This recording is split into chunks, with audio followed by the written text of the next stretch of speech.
السلام عليكم ورحمة الله وبركاته. إن الحمد لله نحمده ونستعينه ونستغفره ونعوذ بالله من شرور أنفسنا ومن سيئات أعمالنا من يهده الله فلا مضل له ومن يضلله فلا هادي له ونشهد أن لا إله إلا الله وأن محمدًا عبده ورسوله الذي أرسله بالحق بشيرا ونذيرا وداعيا إلى الله بإذنه وسراجا منيرا. أما بعد فقد قال الله تعالى في كلامه المجيد وفرقانه الحميد. أعوذ بالله من الشيطان الرجيم. بسم الله الرحمن الرحيم. يا أيها الناس اتقوا ربكم الذي خلقكم من نفس واحدة وخلق منها زوجها وبث منهما رجالا كثيرا ونساء. وقال تعالى في شان حبيبه ومحبوبه ومعشوقه مخبرا وآمرا إن الله وملائكته يصلون على النبي. يا أيها الذين آمنوا صلوا عليه وسلموا تسليما. اللهم صل على مولانا محمد وعلى آل سيدنا মোহব্বতের সাথে জোরে সোরে অন্তর থেকে পড়ুন আল্লাহুম্মা সাল্লি আলা মাওলানা মুহাম্মাদ ওয়া আলা আলি সাইয়্যিদিনা।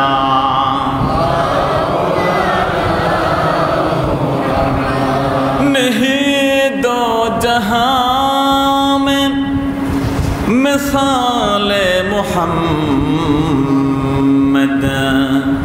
जमाल खुदा है कमाल मुहम्मद। अल्लाहुम्मा सल्ली अला मौलाना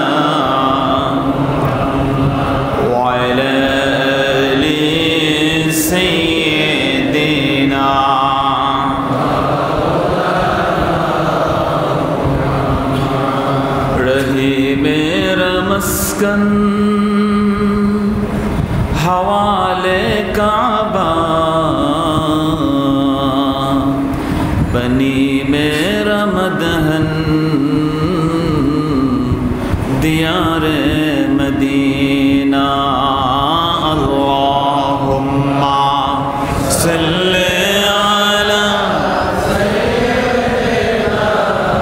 मौलाना मुहम्मद व अला आलि सय्यिदिना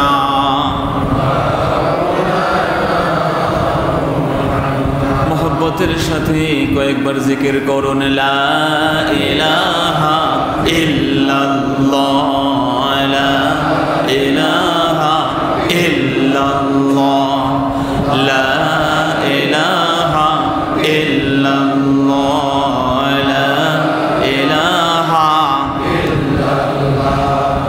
ला इलाहा इल्लल्लाह ला इलाहा हस्बी रब्बी जल्लल्लाह मा फी क़ल्बी गैरुल्लाह नूर मुहम्मद सल्लल्लाह ला इलाहा इल्लल्लाह ला इलाहा इल्लल्लाह ला इलाहा ला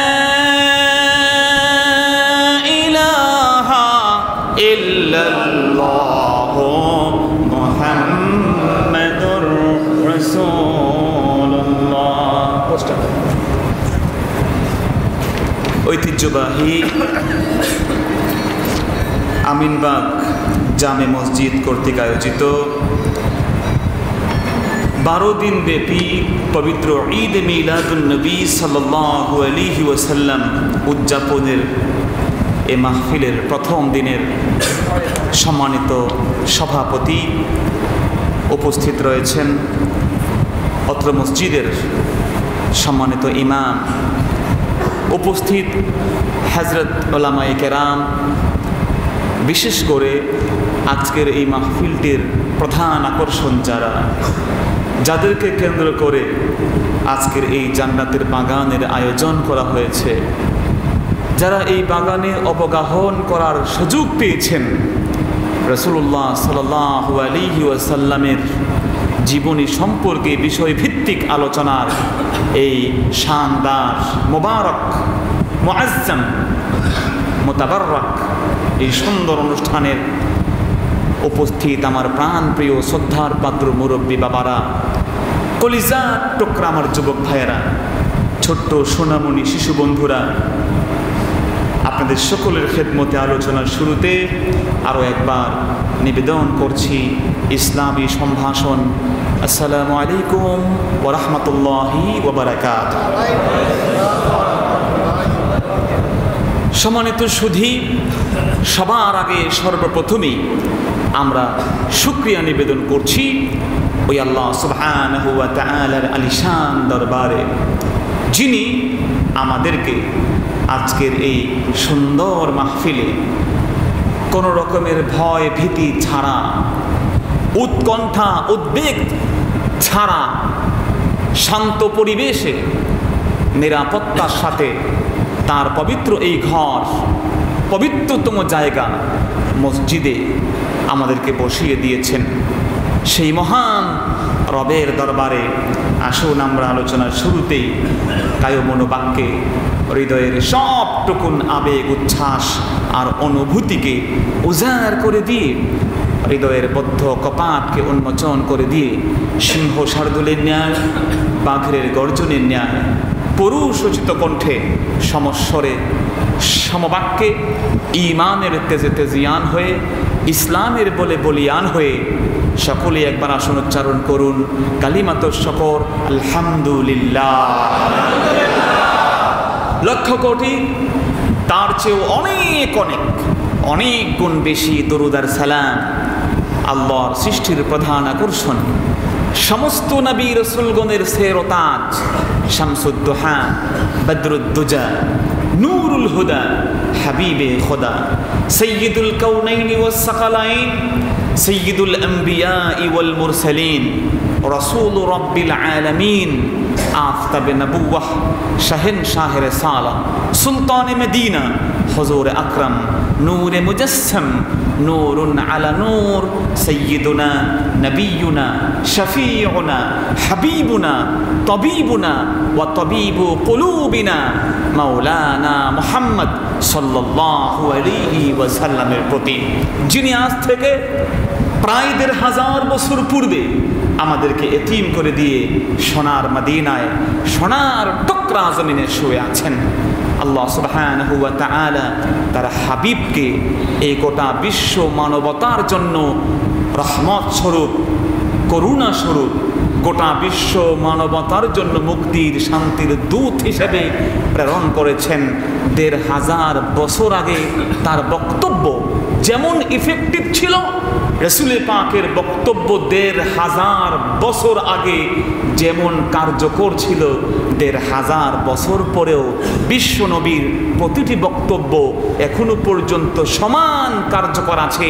কিয়ামত পর্যন্ত রাসূল পাকের বক্তব্য কার্যকর থাকবেই। জোরে বলেন সুবহানাল্লাহ। আল্লাহর হাবিব এমন একটি কথা বলে যাননি যে কথার বিপরীতে বিজ্ঞান তাদের নতুন কোনো কিছু যুক্তি উপস্থাপন করে রাসূল পাকের সে কথাকে তারা বাতিল প্রমাণ করতে পেরেছে। আল্লাহু আকবার বলেন। আল্লাহর হাবিব বলেন, ইজা ওয়ালাগাল কালব ফি ইনাই আহাদিকুম, যদি একটি কুকুর তোমাদের কারো পাত্রের ভিতরে জিহ্বা দিয়ে সে তার চাঁঠা দেয়, জিহ্বা দিয়ে লেহন করে, আল্লাহর হাবিব বলেন তাহলে তুমি সেই পাত্রকে ৭ বার ধৌত করো। ফাগসিলহু ৭ মাররাত, আল্লাহর হাবিব বলেন ৭ বার সে পাত্রকে ধৌত করো। বিজ্ঞানীরা চিন্তা করলো, একটি পাত্রে কুকুর যদি মুখ দেয় সেটিকে তো ৭ বার ধৌত করার কোনো প্রয়োজন নাই, একবার ধৌত করলেই চলে। হ্যাঁ, যদি তাও না হয় নিদেন পক্ষে ৩ বার ধুইলেও তো তা পরিষ্কার হয়ে যাওয়ার কথা, ৭ বার ধোয়ার তো প্রয়োজন নাই। কথা বলেন, ৭ বার ধোয়ার প্রয়োজন নাই। বিজ্ঞানীরা তাদের ল্যাবরেটরিতে নিয়ে গেছে, তাদের এক্সপেরিমেন্টাল যে হোম সেখানে ঢুকিয়ে দিয়েছে। ১ বার, ২ বার, ৩ বার তারা পরিষ্কার করে ভালো মতো ঘষে পরিষ্কার করেছে। ৩ বার যখন পানি দিয়ে ধৌত করলো, তারা দেখলো খবরদার, তাদের সবচেয়ে ছোট্ট যন্ত্র যা দিয়ে জার্মকে ডিটেকশন করে, যাকে দিয়ে কোনো পাত্রে কোনো জার্ম আছে কিনা, কোনো প্রকারের ভাইরাস আছে কিনা, কোনো প্রকারের জীবাণু আছে কিনা যখন খোঁজা শুরু করলো, তারা দেখলো সর্বনাশ, ৩ বার ধোয়ার পরেও তা দূর হয় নাই। আল্লাহু আকবার বলে। ৪ বার ধুইল তাতেও কাজ হয় নাই, ৫ বার, ৬ বার, বারবার তারা এই প্রচেষ্টা চালিয়েছে। সর্বশেষ তারা ৬ বার ধোয়ার পরে বলেছে, হ্যাঁ এখনো দেখো ৬ বার ধোয়ার পরে যদি পরিষ্কার হয় তাতেও মুহাম্মদ ইসলামের কথাকে অবান্তর বানানো যায়। বলেন নাউজুবিল্লাহ। কিন্তু ৭ বার ধুইতে যায় নাই।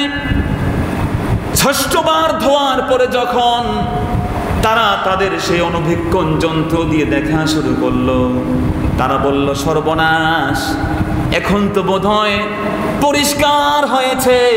৬ বার ধোয়ার পরেও সেই জীবাণু যায় নাই। ৬ বারের পরে যখন পরিষ্কার মোটামুটি হয়েছে, আরেকবার ধুইলে পরে অন্তরটা তৃপ্ত হয়ে যাবে। ৬ বার ধোয়ার পরে বুঝলাম এটি পরিষ্কার হয়েছে, কিন্তু পরিপূর্ণ কমপ্লিট স্যাটিসফ্যাকশন পেতে হলে, পরিপূর্ণ অন্তরের পরিতৃপ্তি পেতে হলে ৭ বার ধোও। তারা মেনে নিয়েছে মুহাম্মদ ইসলাম ১৫০০ বছর আগে যেই বক্তব্য দিয়েছেন তা অবান্তর নয়। জোরে বলেন সুবহানাল্লাহ। সম্মানিত সুধী, সেজন্য আজকে যে বিষয়টিকে নিয়ে আমরা কথা বলতে যাচ্ছি তা রাসূল পাক সাল্লাল্লাহু আলাইহি ওয়াসাল্লামের জীবনের শেষ ভাষণ। আল্লাহু আকবার বলেন, যাকে আমরা বলি খুতবাতুল বিদা, বা আমাদের বাংলা ভাষায় আমরা যাতে বলি বিদায় হজ্জের ভাষণ। পৃথিবীতে অনেক ভাষণ ইউনিক হিসেবে, অদ্বিতীয় হিসেবে জায়গা করে নিয়েছে। কিন্তু এই পৃথিবীর বুকে রাসূল করিম সাল্লাল্লাহু আলাইহি ওয়াসাল্লামের ভাষণ এমন জামে মানে, দুনিয়া আখিরাত, ইহকালীন পরকালীন, ব্যক্তিগত, পারিবারিক, সামাজিক, রাজনৈতিক, অর্থনৈতিক, গোটা দেশীয় আন্তর্জাতিক এমন কোনো ক্ষেত্র নাই যে ক্ষেত্র সম্পর্কে রাসূল পাক সাল্লাল্লাহু আলাইহি ওয়াসাল্লাম তিনি সেখানে আলিঙ্গন করেন নাই। বলেন সুবহানাল্লাহ। আল্লাহর হাবিব সাল্লাল্লাহু আলাইহি ওয়াসাল্লাম সে বিষয়গুলোকে টাচ করে গেছেন খুব সংক্ষিপ্ত ভাষায়। রাসূল পাক সাল্লাল্লাহু আলাইহি ওয়াসাল্লাম সেজন্য বলেন উতিতু জাওয়ামিউল কালিম, ও আমার সাহাবীরা, আমাকে আল্লাহ পাক যে ক্ষমতাগুলো দিয়েছেন তার মধ্যে একটি হলো আল্লাহ পাক আমাকে সংক্ষিপ্ত শব্দ কিন্তু এর অর্থ অনেক বেশি এমন একটি মুআজিজা দিয়েছেন। বলেন সুবহানাল্লাহ। রাসূলুল্লাহ সাল্লাল্লাহু আলাইহি ওয়াসাল্লাম বিদায় হজ, তার ইন্তেকালের মাত্র কয়েকদিন আগে কবে আল্লাহর রাসূল এই ভাষণ দিয়েছিলেন? উলামায়ে কেরাম বলেন রাসূলুল্লাহ সাল্লাল্লাহু আলাইহি ওয়াসাল্লাম 10ম হিজরিতে যেই বছর তিনি ইন্তেকাল করেন সেই বছরেই আল্লাহর হাবিব আরাফাতের ময়দানে 9 জিলহজে এই সুন্দর ভাষণ দিয়েছিলেন। জাবালে রাহমাতে, আরাফাতে খুব বেশি উঁচু নয় এমন একটি অনুচ্চ পাহাড় যাকে বলা হয় জাবালে রাহমা, যেই জায়গাতে আদম আলাইহিস সালাতু ওয়াস সালাম মা হাওয়া আলাইহাস সালাতু ওয়াস সালামের সাথে পুনর্মিলিত হয়েছিলেন। পুনরায় তাদের রিইউনিয়ন হয়েছিল, পুনর্মিলন হয়েছিল, যার কারণে এটাকে বলা হয় আরাফা। যেহেতু একে অপরকে চেনার যে প্রোগ্রাম, একে অপরের সাথে যে পরিচয়, এটাকে আরবিতে বলা হয় আরাফা। মা হাওয়া এবং আদম আলাইহিস সালাতু ওয়াস সালাম প্রায় 350 বা 450 বছর পরে, কান্নাকাটির পরে দুজন এসে আরাফার ময়দানে পুনর্মিলিত হয়েছিলেন, সেজন্য এর নাম আরাফা। জোরে বলেন সুবহানাল্লাহ। 350 বা 450 বছর কেটেছেন। উলামায়ে কেরাম এ নিয়েও প্রশ্ন করেছেন যে আদম নবী হয় 450 বছর কাটবেন, তা না হলে 350, কিন্তু 350 বা 450 দুটো তো হতে পারে। এটা কথা বলেন পারে না। সমাধান দিয়েছেন আল্লামা আহমদ ইবনে মুহাম্মদ কাসতালানি রাহমাতুল্লাহি আলাইহি। তিনি বলেছেন 350 না 450 এই সময়টা মূল বিষয় নয়, বরং আদম নবী কত বেশি কেঁদেছেন সেটাই মুখ্য বিষয়। যেটা বলেন সুবহানাল্লাহ। আল্লামা কাসতালানি বলেন দুনিয়ার মানুষ শোনো, আল্লাহ নবী আদম কত বেশি কেঁদেছেন যদি বুঝতে চাও তাহলে নূহ নবীর জীবন চরিত পাঠ করা শুরু করে দাও। না হায়া নূহ মানে কান্না করা। নূহ নবীর অর্থই হলো কান্নার নবী। প্রায় 950 বছর আল্লাহর প্রেমে কেঁদেছে। নূহ নবী যত চোখের পানি ফেলেছে, তামাম পৃথিবীর যত মানুষ কিয়ামত পর্যন্ত আসবে, আদম নবী থেকে নিয়ে কিয়ামত পর্যন্ত যত মানুষ এই পৃথিবীর জমিনে আসবে, সব মানুষ তাদের চোখের যত অশ্রু কিয়ামত পর্যন্ত ফেলবে, সব এক করলেও নূহ নবীর চোখের পানির সমান হবে না। সেই চোখের পানি বের হলে আল্লাহর জাহান্নাম ওই বান্দার উপরে হারাম হয়ে যায়। বলেন সুবহানাল্লাহ। আল্লাহর জাহান্নাম হারাম হয়। আল্লাহর হাবিব বলেন যদি কাঁদতে পারো আল্লাহর মহব্বতে, ভয়ে, ভীতিতে, আল্লাহর জাহান্নাম তোমার উপরে আমার উম্মত হারাম হয়ে যাবে। দোহলিমা উটনির স্তনে ফিরাই দেওয়া যায় না। যে দুধটা বের হয়ে গেল স্তন থেকে, গাভীর বা বকরি ছাগলের, বলেন তো সেটিকে কি আর কোনোদিন সে স্তনে ফিরাই দিতে পারবেন আপনি? নবীজি বলেন কোনোদিন যেমন দুহিত দুগ্ধকে আবার রিটার্ন করা যায় না, এটা অ্যাবসলিউটলি ইম্পসিবল হয়ে যায়, পরিপূর্ণভাবে অসম্ভব হয়ে যায় একজন ফেরেশতার জন্য। আল্লাহর বান্দা যখন কাঁদে জাহান্নাম থেকে দুহিত দুগ্ধের মতো বের হয়ে যায়, কোনোদিন তাকে আর ওই স্তনে যেমন দুধ ফিরিয়ে দেওয়া যায় না, ঠিক তেমনি করে ওই ব্যক্তিকে জাহান্নামে ফিরিয়ে দেওয়া যায় না। জেনে বলেন সুবহানাল্লাহ। আধুনিক বিজ্ঞান এটিকেও তারা এক্সপেরিমেন্ট করেছে। তারা মনে করেছে মুহাম্মদ নবী ১৫০০ বছর আগে ভাষণ দিয়েছেন। আমরা দেখি তো দহিত দুগ্ধকে আবার ফিরিয়ে দিতে পারি কিনা। খোদার কসম ১৫০ বছর হয়ে গেছে, বিজ্ঞানীরা এখনো পর্যন্ত পরীক্ষা করছে, এক ফোঁটা দুগ্ধ যা দহন করা হয়েছে তাদের সমস্ত এক্সপেরিমেন্ট ইনস্ট্রুমেন্ট দিয়ে চেষ্টা করেছে, অত্যাধুনিক যন্ত্র দিয়ে চেষ্টা করেছে, দহিত দুগ্ধকে আবার তার স্তনে ফিরিয়ে দিতে পারে। যেটা বলেন সুবহানাল্লাহ। আল্লাহ নবী আদম কত বেশি কেঁদেছেন। হযরতে কাস্তালানি ইরশাদুস সারি ফি শারহিল বুখারী লিখেছেন, বুখারী শরীফের প্রায় ৩০০০ পৃষ্ঠার কিতাব, প্রায় ৩০০০ পৃষ্ঠার কিতাব বুখারী শরীফের উপরে লিখেছেন। তিনি বলে দিয়েছেন, শোনো দুনিয়ার মানুষ, তাম পৃথিবীর মানুষ যত কেঁদেছে আর কাঁদবে, সব মানুষের চোখের পানি এক করে দাও, আর নূহ নবীর চোখের পানি এক করো, আদম নবীর চোখের পানির সমান হবে না। অতএব তিনি কত বছর কাঁদলেন তা নিয়ে ইখতিলাফ করা আমাদের দরকার নাই। এত দীর্ঘদিন কান্নার পরে যেই জাবালে রহমতের পাশে হযরত আদম আলাইহিস সালাতু ওয়াস সালাম মা হাওয়ার সাথে সাক্ষাৎ হলেন, পুনর্পরিচয় হলো, পুনর্মিলন হলো, পরস্পর পরিচয়ের নাম আরাফা। সে কারণে এই জায়গার নাম আরাফা বলে নামকরণ করেছেন। আমার রাসূল বলেছেন ওয়াল হাজ্জু আরাফা, নবীজি বলেছেন হজের অপর নাম আরাফা বা আরাফার অপর নাম হজ। যেটা বলেন সুবহানাল্লাহ। যে ব্যক্তি আরাফায় অবস্থান করতে পারবে না ওই ব্যক্তির হজ আদায়ই হবে না। আল্লাহর হাবিব বলেন, এই আরাফার ময়দানে দুহাত তুলে বান্দা আল্লাহর কাছে যা চাও, তোমার ওই দুহাত নামানোর পূর্বে আমার আল্লাহ তোমার দোয়া কবুল করে নিয়ে নেবে।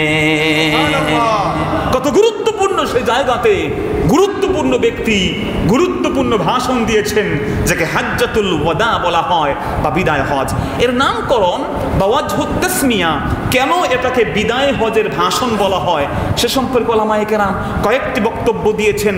একটি বক্তব্য হলো, যেহেতু রাসূল পাক সাল্লাল্লাহু আলাইহি ওয়াসাল্লাম নিজেই এই বক্তব্যের শুরুতে বলেছেন, ও পৃথিবীর মানুষেরা, ইয়া আইয়ুহান নাস, ইয়া আইয়ুহাল মুসলিমুন বলেন নাই, ইয়া আইয়ুহাল লাযিনা আমানু, যারা ঈমান এনেছো তাই বলেন নাই, বরং তাম পৃথিবীর সমস্ত মানুষকে রাসূল পাক এখানে সম্বোধন করে ডাক দিয়েছেন। বলেন সুবহানাল্লাহ।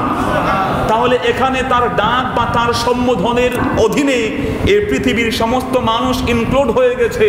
এজন্য গোটা বিশ্বজগতের মানুষ এ বিষয় স্বীকার করে নিয়েছে, একমাত্র ধর্ম ইসলাম, একমাত্র রিলিজন হচ্ছে ইসলাম, ইজ দ্য ইউনিক রিলিজন, একটা অদ্বিতীয় ধর্ম, যে একজন ব্যক্তি যে ধর্মের অনুসারী হোক না কেন ইসলামের কৃষ্টি কালচার সে পালন করতে পারে। বলেন সুবহানাল্লাহ। ইসলামের নবী ডাক দিয়েছিলেন, ইয়া আইয়ুহান নাস, রে মানব মণ্ডলী, ইসমাউ কওলি, আমার কথা শোনো, আমি তোমাদেরকে কি বলি কান পেতে শোনো। ফা ইন্নী লা আদরি লাআল্লি লা আলকাকুম বাদা আমি হাযা।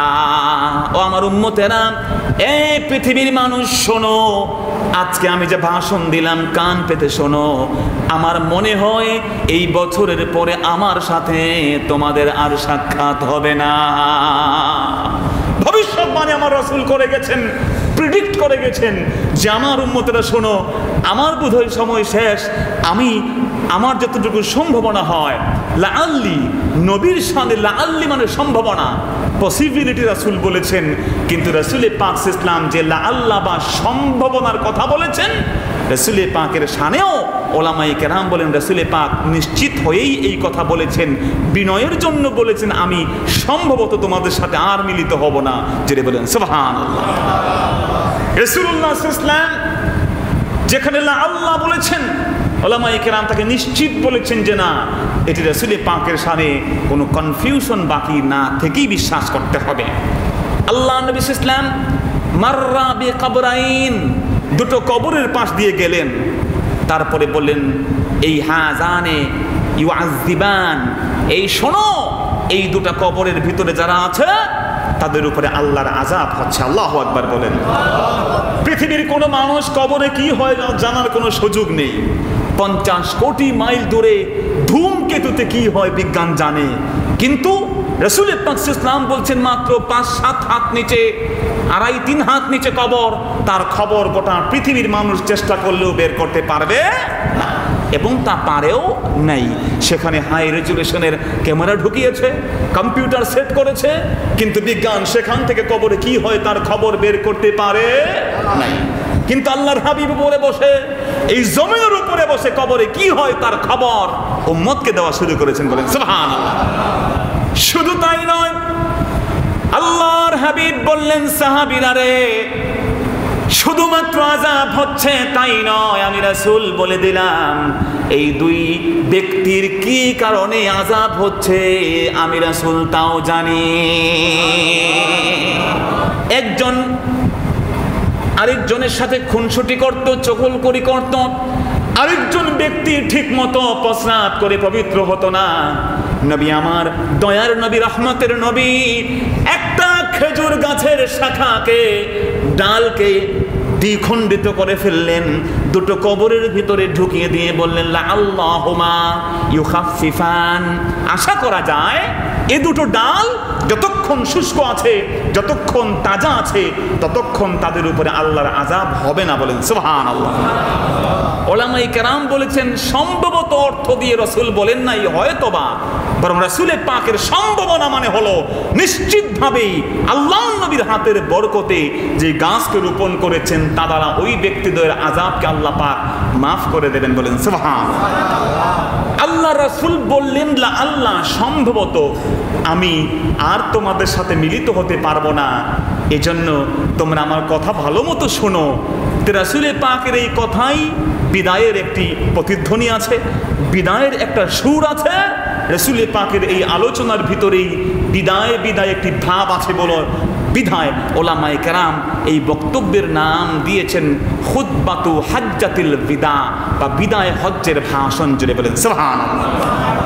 আল্লাহর হাবিব সাল্লাল্লাহু আলাইহি ওয়াসাল্লাম একটু উঁচু জায়গায় উঠলেন, যেহেতু উঁচু জায়গায় উঠলে রাসূল পাককে তার সাহাবীরা সুন্দরভাবে দেখতে পারেন, এজন্য ওলামায়ে কেরাম সুন্নত দিয়েছেন যদি কোনো মাহফিল হয়, যদি কোনো মজলিস হয় যেখানে কেউ বয়ান করবেন, এটি তার জন্য বেআদবি নয়, তিনি একটু উঁচু জায়গায় উঠবেন যাতে করে লোকজন তার সাথে আই কন্ট্যাক্ট হয়, তার চোখের সাথে চোখের ভাষাটা পরিচিত হয়, যাতে করে শিক্ষক তার ছাত্রদেরকে যেমন পড়ায় তাদের সাথে যেমন একটি চোখের যোগাযোগ তৈরি হয়, বক্তার সাথে শ্রোতার এমন একটি যোগ সাজস রাসূল পাক সাল্লাল্লাহু আলাইহি ওয়াসাল্লাম জগতের সর্বশ্রেষ্ঠ এবং সর্বপ্রধান শিক্ষক এই থিমটি উম্মতকে শিক্ষা দিয়েছেন। বলেন সুবহানাল্লাহ।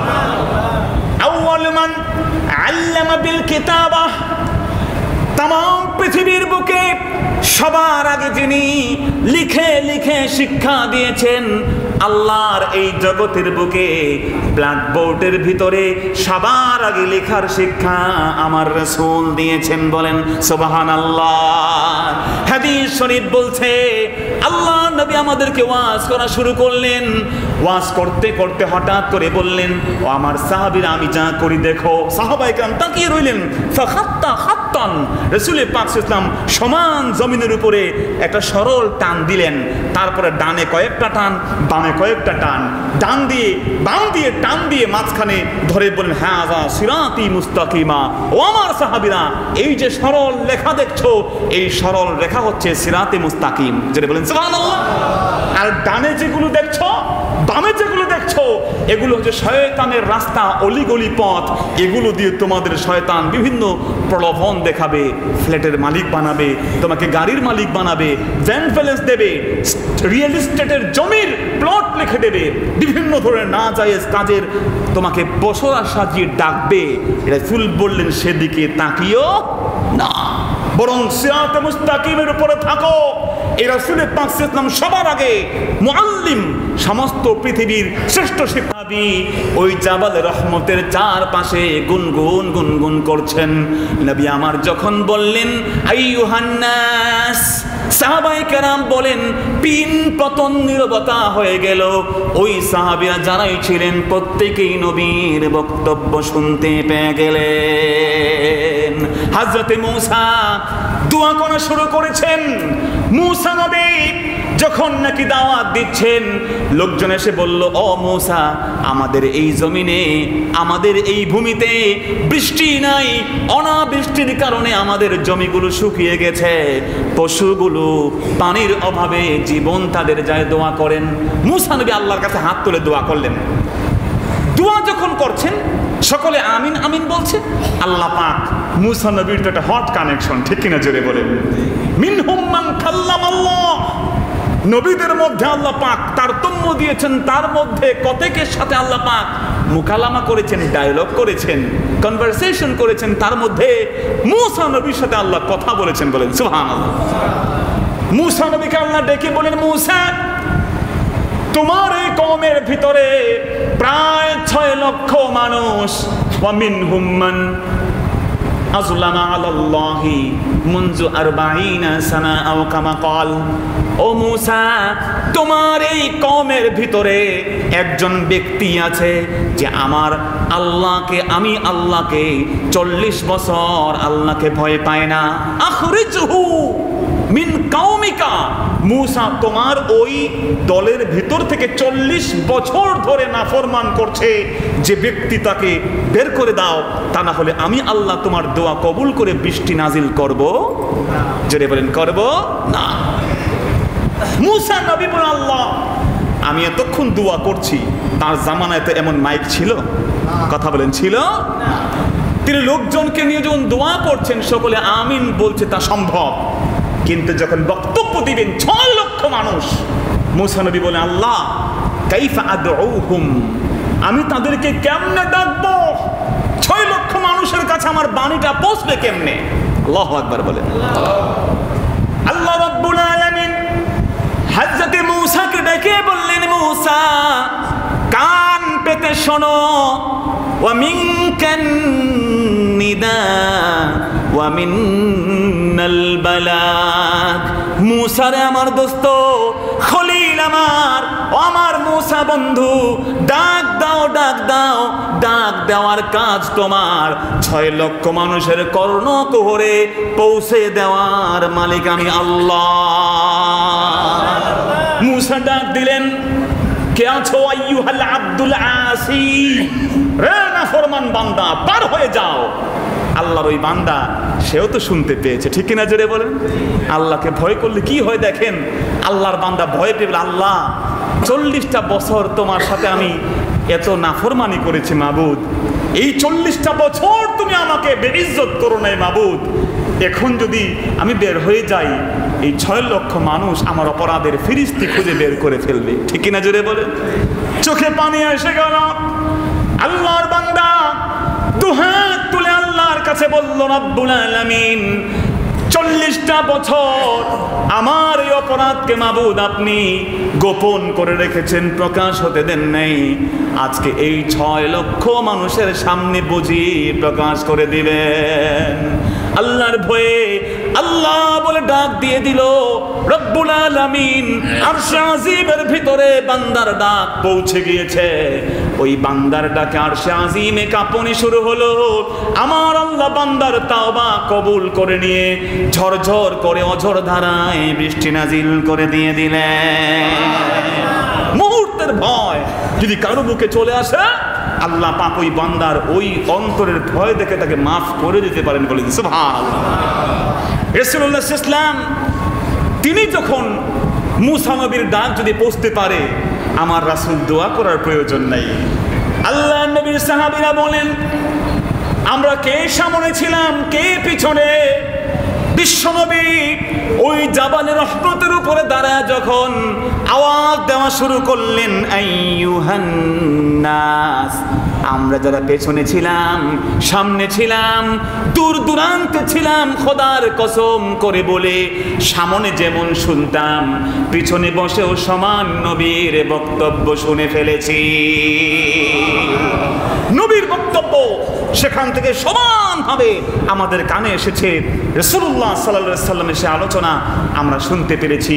রাসূল করিম রাউফুর রহিম সাল্লাল্লাহু আলাইহি ওয়াসাল্লাম বিদায় হজ্জের সেই সুন্দর চমৎকার ভাষণে কত চমৎকার কথা বলেছেন। ওলামায়ে কেরাম অবাক হয়ে গেছেন যে রাসূল পাক সাল্লাল্লাহু আলাইহি ওয়াসাল্লাম এমন কোনো বিষয় নেই বিদায় হজ্জের সে ভাষণে তিনি তার উম্মতকে গোটা বিশ্ব মানবতাকে তিনি সেখানে টাচ করে যান নাই, তাদেরকে সুন্দরভাবে রাসূল পাক সাল্লাল্লাহু আলাইহি ওয়াসাল্লাম তাদেরকে সেটি ব্যাখ্যা করে যান নাই। যদিও হাদিসের যতগুলো কেতাব আমরা দেখেছি হাদিসের কেতাবগুলোতে বিদায় হজ্জের ভাষণ খণ্ডিত খণ্ডিত আকারে এসেছে।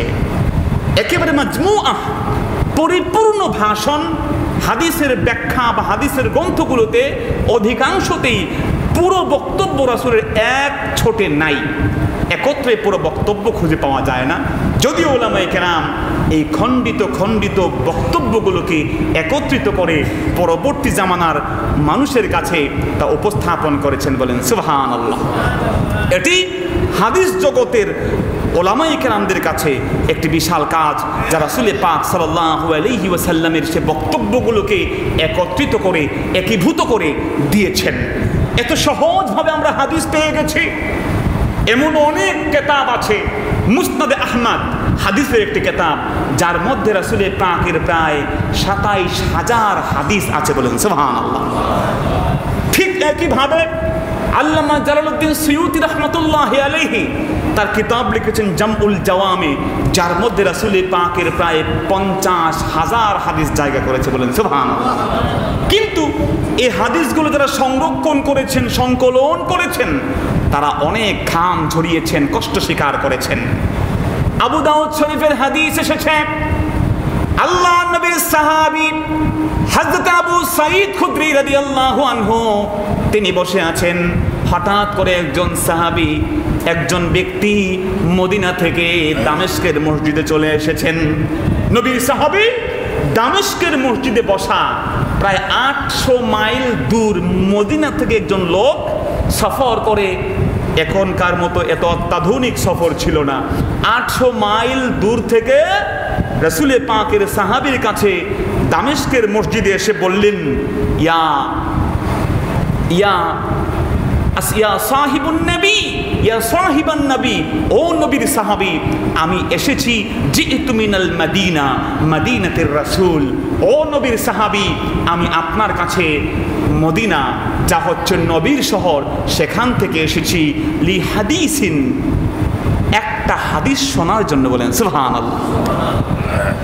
লি হাদিসিন বালাগানি আন্নাকা হাদাসতাহু বির রাসূলিল্লাহ। রে নবীর সাহাবী, ওই ৮০০ মাইল দূর মদিনা শহর থেকে অন্য কোনো উদ্দেশ্যে না, একমাত্র নবীর হাদিস শোনার জন্য আপনার কাছে চলে এসেছি। নবীর সাহাবী জিজ্ঞেস করলেন, আলি হাদিসিন আনতা জিতা আমলি শাইইন আখার। ও বন্ধু, তুমি কি কেবল একটা হাদিস শোনার জন্য ৮০০ মাইল দূর থেকে আমার কাছে এসেছো, নাকি অন্য কোনো ব্যবসা আছে? দামেস্কে, সিরিয়াতে ব্যবসার অনেক পদ আছে, অনেক সুযোগ আছে, ব্যবসাও করবা, পাশাপাশি কিছু হাদিসও সংগ্রহ করবা, সেজন্য এসেছো? আল্লাহর নবীর আশিক নবীর সাহাবীকে জানাই দিলেন, হুজুর, খোদার কসম লা লা লা লিশাইইন, অন্য কোনো কারণে নয়, একটা হাদিস কেবল, এটিকে আমি পরিপূর্ণভাবে শোনার জন্য আপনার দরবারে চলে এসেছি। নবীর একটা বক্তব্য শোনার জন্য দৌড়ে সেখানে চলে এসেছেন। নবীর সাহাবী অবাক হলেন যে রাসূল পাকের আশিক এত বড় যে একটা হাদিস শোনার জন্য কত কষ্ট করেছে। সেই হাদিস যারা সংগ্রহ করলেন, এত কষ্ট স্বীকার করলেন, তারাও কিন্তু জগতের বুকে কখনোই বলেন নাই যে আমি যথেষ্ট, হাদিস যথেষ্ট, আর কিছু মানা লাগবে না, আমি আহলে হাদিস। এমন কথা কিন্তু তারা কখনো বলেন? কথা বলেন? এত কষ্ট স্বীকার করে যারা সেই ভাষা বুঝতেন, যারা সেই এলাকার মানুষ, যারা আরবিতে কথা বলতেন, তারাও কিন্তু কোরআন হাদিস পড়েই সকলে ফতোয়া দিতেন না, বরং তারা সেই ফতোয়ার উপযুক্ত সাহাবীদের কাছে গিয়ে সমাধান জানতেন, বলেন সুবহানাল্লাহ। হযরত ওমর বললেন, আইয়ুহান নাস, রে নবীর সাহাবীরা শোনো, মান আরাদা মিনকুম আন ইয়ালামা বিল কুরআনি ফাযহাবু ইলা উবাই ইবনে কাআব, যারা আছো কোরআন সম্পর্কে জানতে যাও নবীর সাহাবী উবাই ইবনে কাআবের কাছে চলে যাও। কারা আছো ফারায়েজ সম্পর্কে জানতে চাও, পরিত্যক্ত সম্পত্তির ভাগ সম্পর্কে জানতে চাও, যাও যায়েদ বিন সাবিতের কাছে যাও। আর ফিকহের কোন মাসালা যদি না বুঝে আসে, যাও মুআজ বিন জাবালের কাছে যাও, আল্লাহ তাকে ফিকহের জ্ঞান দিয়ে দিয়েছেন। আর যদি কেউ মাল সম্পদের জন্য আসতে চাও, সম্পদের দরকার, তাহলে আমি ওমরের কাছে আসো, আল্লাহ পাক আমাকে মাল সম্পদের সঠিক হেফাজতকারী বানাইছেন। বলেন সুবহানাল্লাহ। ওমর কেমন মানুষ ছিলেন? ওমর ইবনে খাত্তাবের সন্তান, ঈদের জামা কিনতে পারেন না, ছোট্ট ছেলে। ওমর বলেন, আমি তো ঈদের জামা কেনার জন্য অতিরিক্ত সম্পত্তি বাইতুল মাল থেকে নিতে পারি না। বলেন সুবহানাল্লাহ। শাসক কেমন ছিলেন? নবীর এই বক্তব্য কেমন কাজে লেগেছিল তাদের? হযরত ওমর স্ত্রীকে বলেন সাবধান, আর কোনো ধরনের কোনো ডিমান্ড পেশ করতে পারবে না। স্ত্রী বলেন, ছোট্ট ছেলেটা আছে, অন্তত তাকে একটা কাপড় কিনে দেন। ওমর বলেন, না, তাকে কাপড় কিনে দেওয়ার মতো সঙ্গতি আমার নাই। স্ত্রী তাকে একটি পরামর্শ দিলেন, ওমর, একটা কাজ করা যায় না, আপনি অগ্রিম অ্যাডভান্স যে স্যালারি আছে, আপনার বেতনটা অগ্রিম নিয়ে নেন। আপনার কোষাধ্যক্ষ আছে আবু উবাইদা ইবনুল জাররাহ, তার কাছে আপনি চিঠি লিখে দেন, তিনি আপনার 1 মাসের বেতন অ্যাডভান্স দিয়ে দেবে, তাহলে তো সমাধান হয়ে যায়। ওমর ইবনে খাত্তাব 1 মাস অগ্রিম বেতন চেয়ে চিঠি লিখে ফেললেন। আবু উবাইদা ইবনুল জাররাহ, সংক্ষিপ্ত কথা, উনি একটা চিঠি রিপ্লাই করে পাঠিয়ে দিলেন। ওমর ইবনে খাত্তাব চিঠি খুললেন, চোখ দিয়ে ঝরঝর করে অশ্রু প্রবাহিত হওয়া শুরু হলো। বলেন সুবহানাল্লাহ। ওমরের স্ত্রী ডাক দিয়ে বললেন, প্রাণের স্বামী, কি হলো? কেউ কি মারা গেছে নাকি? চিঠি খুলে আপনি দেখলাম চোখ বেয়ে আপনার অশ্রু, নাকি বাইতুল মাল খালি হয়ে গেছে? ওমরকে দেওয়ার মতো বাইতুল মালে কোনো সম্পত্তি নাই, আমার বুঝে আসে না কেন আপনি কাঁদেন? হযরত ওমর বলেন, আমার প্রাণের স্ত্রী, কাছে এসো, দেখো, এতদিন আমার চোখের ভিতরে আমার এমন পরত পড়েছিল, চোখটা অন্ধ হয়েছিল। নবীর সাহাবী আবু উবাইদা ইবনুল জাররাহ, আমি খলিফাতুল মুসলিমিনের চোখের পট্টি খুলে দিয়েছে। আবু উবাইদা বললেন, ওমর আদেশ করেছেন দিতে আমার কোনো অবজেকশন নাই, দিতে আমার কোনো আপত্তি নাই, কিন্তু ওমর আপনাকে দুটো বিষয়ের গ্যারান্টি দিতে হবে, দুটো বিষয়ের সিওরিটি দিতে হবে, তাহলে আমি আপনার অ্যাডভান্স 1 মাসের বেতন দিয়ে দেব। প্রথম কথা হলো, আপনি এ মাসের বেতন নিয়েছেন, ভালো দায়িত্ব পালন করেছেন, কিন্তু ওমর আপনি আমাকে এ বিষয়ের সিওরিটি দিতে হবে, আমাকে নিশ্চয়তা দিতে হবে যে আগামী মাসের বেতন যে আপনি নেবেন সে মাসেও আপনি বেঁচে থাকবেন। বলেন সুবহানাল্লাহ। আল্লাহু আকবার বলেন। আল্লাহর নবীর সাহাবী ওমর, বেতন দিতে আমার কোনো আপত্তি নাই রে, যদি আপনি এই স্বীকৃতি দিয়ে দেন মুসলিমদের খেলাফতের দায়িত্ব আপনি পেয়েছেন, আগামী মাসেও আপনি সঠিকভাবে দায়িত্ব পালন করতে পারবেন, মুসলমানরা আপনার সেই নেতৃত্ব ভুলে যাবে না, বরং আপনার নেতৃত্ব মেনে নেবে। এই স্বীকৃতি দিতে পারলে আমি ওমর আপনার বেতন দিতে কোনো আপত্তি করব না। ওমর বললেন, যতদিন পর্যন্ত আবু উবাইদা আছে, আর আবু উবাইদা তো সে যার সম্পর্কে রাসূল ভবিষ্যৎবাণী করেছেন। আবু উবাইদা হচ্ছে কে? বিশ্বনবী বলেছেন, লিকুল্লি উম্মাতিন আমিন ওয়া আমিনু হাযিহিল উম্মাহ আবু উবাইদা ইবনুল জাররাহ। রে আমার পৃথিবীর মানুষ শোনো, প্রত্যেকটা উম্মতের জন্য এক একজন রক্ষাকারী আছে, আমানতদার আছে, বিশ্বস্ত ব্যক্তি আছে। আমার এই উম্মতের জন্য বিশ্বস্ত ব্যক্তি হলো আবু উবাইদা। জোরে বলেন সুবহানাল্লাহ। ওমর ইবনে খাত্তাব রাদিয়াল্লাহু আনহু কত বড় মাপের মানুষ, তিনি মোমবাতি জ্বালিয়েছেন, মোমবাতি জ্বালিয়ে কাজ করছেন। একজন ব্যক্তি এসে বলেন, ওমর একটু কথা বলবো। ওমর দেখলেন সে তার পরিবারের লোক। মোমবাতি জিজ্ঞেস করেন, কি জন্য? রাষ্ট্রের কাজে না পার্সোনাল অ্যাফেয়ার? তিনি বলেন, পার্সোনাল ব্যাপার। ওমর মোমবাতি নিভাই দিলেন। বলেন সুবহানাল্লাহ। লোকটা বলল, এ কেমন আচরণ ওমর? আমি তোমার রিলেটিভ আত্মীয় আসলে আপনি বরং আরো বেশি আমাকে আপ্যায়ন করবেন, কিন্তু আপনি বাতি বন্ধ করলেন, এটা কেমন সভ্যতা? অমর বলেন, খবরদার, যেই মোমবাতি জ্বালায়া কাজ করছি সেটি রাষ্ট্রের টাকার মোমবাতি, যেই কাজটা করছি সেটিও রাষ্ট্রের টাকার কাজ। খবরদার, তুমি যে আজকে আমার কাছে এসেছো ব্যক্তিগত কাজে, ব্যক্তিগত কাজ, ব্যক্তিগত কথাবার্তার জন্য রাষ্ট্রের টাকার কেনা মোমবাতি ব্যবহার করা অমরের জন্য জায়েজ নাই। বলেন সুবহানাল্লাহ। বন্ধুরা আমার, এই জন্য আল্লাহ নবীর সাহাবী হযরত ওমর ইবনে খাত্তাব রাদিয়াল্লাহু তাআলা আনহু সকলেই আমল করেছেন। আল্লাহ নবীর সে কথাকে তারা বিবেচনা করেছেন। হাদিসের জগতে যতগুলো হাদিস আছে সেগুলোকে একীভূত করে ওলামায়ে কেরাম সেটিকে একত্র করে বলেছেন, শোনো, এই হচ্ছে রাসূলের হাদিস। এত কষ্ট করে তারা এই কাজ করেছেন। ওমর বলেছেন, মাল সম্পদের ব্যাপার চাও, মাল সম্পদের দায়িত্ব আমি নিলাম, মালের দায়িত্ব আমার, ফতোয়ার দায়িত্ব আমার না। আল্লাহু আকবার বলেন। কিন্তু আজকে আমরা কয়েকটা হাদিস পড়লেই বলি মাযহাব লাগবে কেন, কয়েকটা হাদিস পড়লেই বলি আহা হা ইমাম লাগবে কেন, কয়েকটা হাদিস পড়ে বলি ইমাম সাহেব কিছু জানে না। ঠিক কিনা জোরে বলেন? এই কথা খবরদার, রাসূল পাক সাল্লাল্লাহু আলাইহি সাল্লামের কথা নয়। রাসূল পাক সাল্লাম বলে দিয়েছেন, সাবধান, যে ব্যক্তি মান উফতিয়া বিগাইরি ইলমিন, যে ব্যক্তি ফতোয়া দেবে ভুল ফতোয়া, ওই ব্যক্তির ভুল ফতোয়া অনুযায়ী যে আমল করবে, ওই বদ আমল করে সে যদি অপরাধী হয়, যিনি ফতোয়া দিয়েছেন তারও সমান অপরাধ হবে। আল্লাহু আকবার বলেন। তার মানে কি? তার মানে হলো রাসূল বুঝিয়েছেন ফতোয়া দেওয়ার দায়িত্বশীল ব্যক্তি আছেন। আল্লাহর হাবিব বলে দিয়েছেন, ইযা উসিদাল আমরু ইলা গায়রি আহলিহি ফান্তাজিরিস সাআ, যখন যার দায়িত্ব জানা সে যখন সে কাজ করা শুরু করে তখনই কিয়ামত আসে যাবে, তখনই কিয়ামত আসবে। যার দায়িত্ব ডাক্তার তিনি অপারেশন করবেন, যিনি ব্যারিস্টার তিনি গিয়ে ওকলাতি করবেন, অবজেকশন ইওর অনার বলবেন, যার দায়িত্ব ইঞ্জিনিয়ার তিনি বিল্ডিং এর কনস্ট্রাকশনের ডিজাইন করবেন। এই ক্ষেত্রে আমরা কিন্তু ভিন্ন বক্তব্য দেখতে পেলে, কোনো আলেম যদি বিল্ডিং এর ডিজাইন করা শুরু করেন, কোনো আলেম যত বড় মুফতি হন, যদি বলেন মুরব্বী আপনার হয়েছে টিউমার আমি অপারেশন করি, আমরা কেউ কিন্তু সে দায়িত্ব ওই আলেমকে দেব না। বলে আপনাকে শ্রদ্ধা করি, সম্মান করি, আপনার ফাতোয়া মানে, কিন্তু আপনি অপারেশন না করলেই ভালো হয়। ঠিক কিনা জোরে বলেন? কিন্তু বন্ধুরা আমার, আজকে আফসোস, নবীর সে বাণীকে ভুল পথে ভুল ব্যাখ্যা করা হচ্ছে। আল্লাহ পাক আমাদেরকে হেফাজত করুন, বলুন আমিন।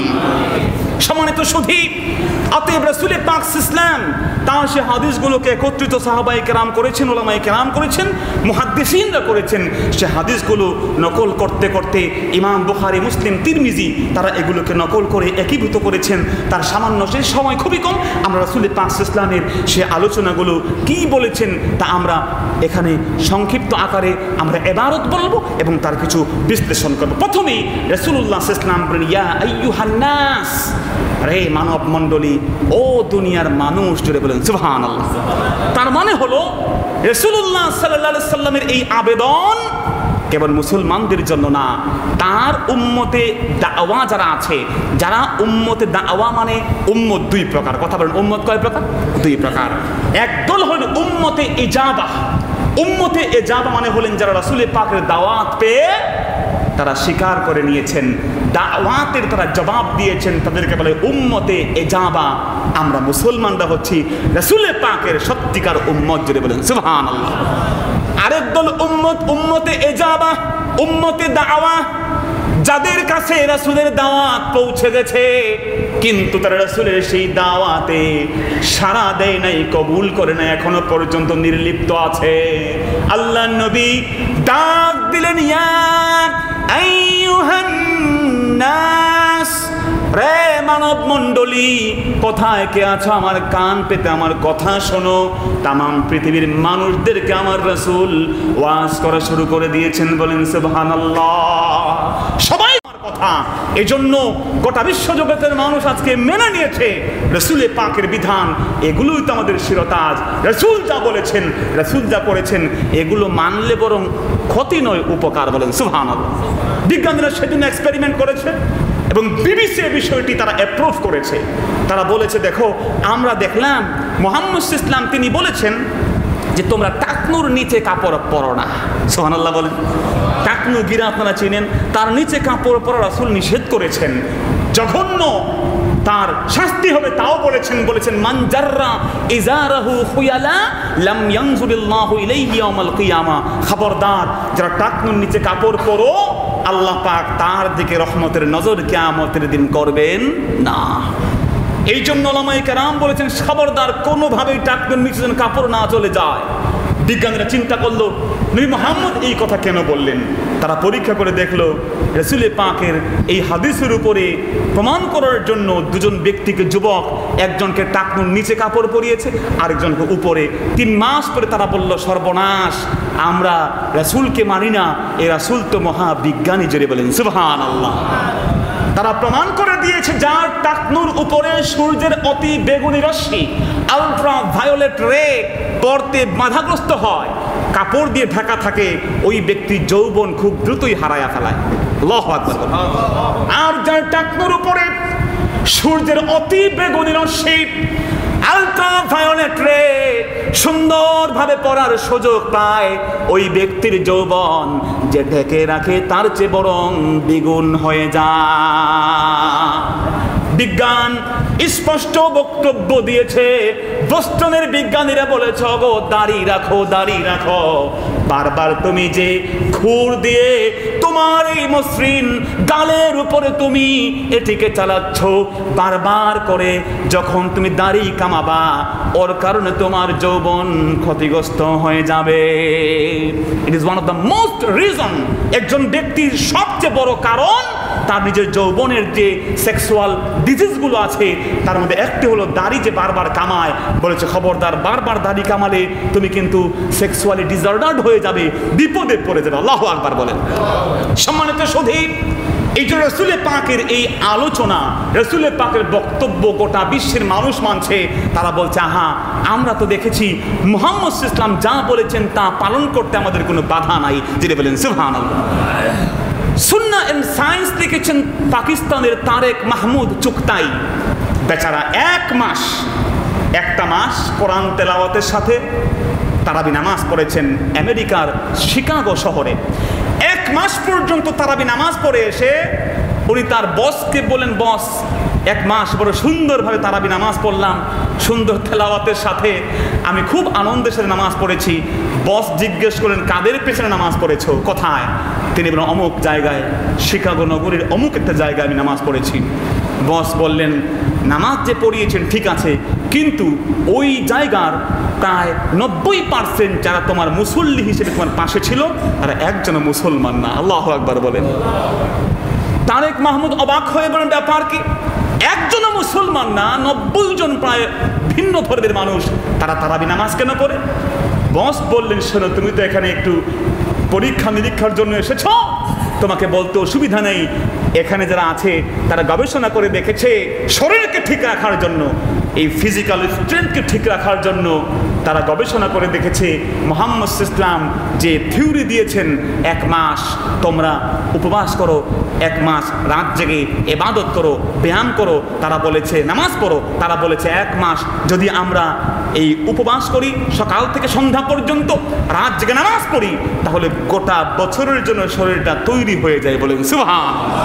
তারা চিন্তা করলে তো সুন্দর একটি মেথড ইসলাম আবিষ্কার করেছে, আমরা সম্মিলিতভাবে রোজার মাসে রোজাও রাখবো আর মুসলমান ইমাম রেখে তার পেছনে নামাজ পড়বো। যদি বলেন সুবহানাল্লাহ।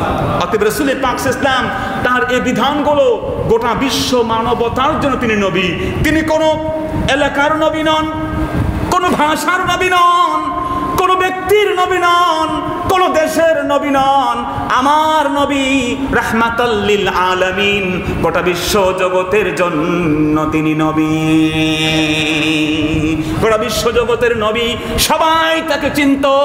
ওই জঙ্গলের হরিণী থেকে নিয়ে একটা বস্তু যার কোনো দেহ নাই, প্রাণ নাই, কেবল দেহ আছে, প্রাণহীন বস্তুগুলো নবীকে চিনত। কেবল তার নবুয়ত পাওয়ার পরেই নয়, আমার নবী যখন ছোট্ট বয়স, আমার আমার নবী পথে প্রান্তরে হাঁটেন, লা মিন শাজারিন ওয়ালা মিন হাজার, নেই এমন কোনো পাথর, নেই কোনো গাছ, নবী যেদিকে গিয়েছেন গাছের পাতাগুলো ঝুঁকে গেছে, পাথরগুলো নবীর জন্য সাজদায় অবনমিত হয়ে গেছে। রাসূল পাক ইসলাম तमाम মাখলুকাতের নবী, এজন্য বলেছেন আইয়ুহান নাস, ও মানুষেরা শোনো, খবরদার খবরদার, আমি বলে দিলাম আমার কথা শোনো, ইসমাউ মিন্নি, আমার যা বক্তব্য কান পেতে শোনো, আমি যা বলি কান পেতে শোনো। এটিও এক প্রকারের একটু আল্লাহ রাসূল ইনফেসিস দিয়েছেন, বক্তব্য যখন দেন বক্তা বলেন শুনুন, মানুষ হকচকিত হয়ে বসে, তারা সকলেই বলে যে কি বলছে শোনা দরকার, ঠিক কিনা জোরে বলেন। এই জন্য রাসূল ইসমাউ শোনো, রাসূল পাক যখন এই জোর দিয়ে বলেছেন, সাহাবায়ে কেরাম তিন পতন নীরব হয়ে গেছেন। পাখিগুলো যেমন উড়ে এসে ওদের কাঁধে বসেছে, পাখিগুলো এসে বসেছে, মনে করেছে মরা গাছ দাঁড়ায় আছে। বলেন সুবহানাল্লাহ। আল্লাহ নবী সাল্লাল্লাহু আলাইহি ওয়াসাল্লাম যে বক্তব্য দিয়েছেন, সাহাবায়ে কেরাম রাসূল পাকের বক্তব্য কেবল শুনতেই চাইতেন, প্রাণ ধরত না। হযরত আবু বকর বলেন, রাসূল আমার কাছে হুব্বিবা ইলাইয়া মিন দুনিয়াকুম সালাস, ও আমার নবী এই দুনিয়ার ভিতরে আমি আবু বকরের কাছে তিনটা জিনিস বড় প্রিয়। আমার রাসূল বলেন কোনটা কোনটা? আল্লাহ নবীর সাহাবী আবু বকর বলেন, ইয়া রাসূলুল্লাহ ইয়া হাবিবাল্লাহ, তিনটার মধ্যে একটি হলো আমি যেন সারাটা জীবন আপনার কদমে বসে থাকি, ওয়ান নাজরু ইলাইকা, আর আমি আপনার দিকে বারবার তাকিয়ে থাকতে ভালোবাসি, ওয়াল ইনফাকু মালি ফি খিদমাতিকা, এবং আপনার খেদমতে আমার সমস্ত মাল সম্পদ যা আছে সব আমি দান করতে ভালোবাসি। জোরে বলেন সুবহানাল্লাহ। রাসূল পাকের সাহাবীরা আল্লাহ নবীর কাছে আসতে এত বেকুল ছিলেন, ভালোবাসতেন। রাসূল পাকের সাহাবীরা রাসূল পাককে তার বক্তব্য যাই হতো কান পেতে শুনতেন, এগুলোকে ভুলতেন না। জোরে বলেন সুবহানাল্লাহ। আল্লাহ নবী ডাক দিয়ে বলেন, ইসমাউ কাউলি, আমার কথা শোনো, ফাইন্নি, নিশ্চয়ই আমি, লা আদরি, জানি না, লাআল্লি লা আলকাকুম বা'দা আমি হাযা, ও আমার সাহাবীরা আমি এই জায়গাতে আবার তোমাদের সাথে আরেক বছর মিলিত হব, আমার মনে হয় না আমি আর হয়তো তোমাদের সামনে আর এভাবে বক্তব্য দিতে পারবো না। যদি বলেন সুবহানাল্লাহ। সাহাবায়ে কেরাম বুঝতে পারলেন যে আল্লাহ নবী কি বক্তব্য দিচ্ছেন।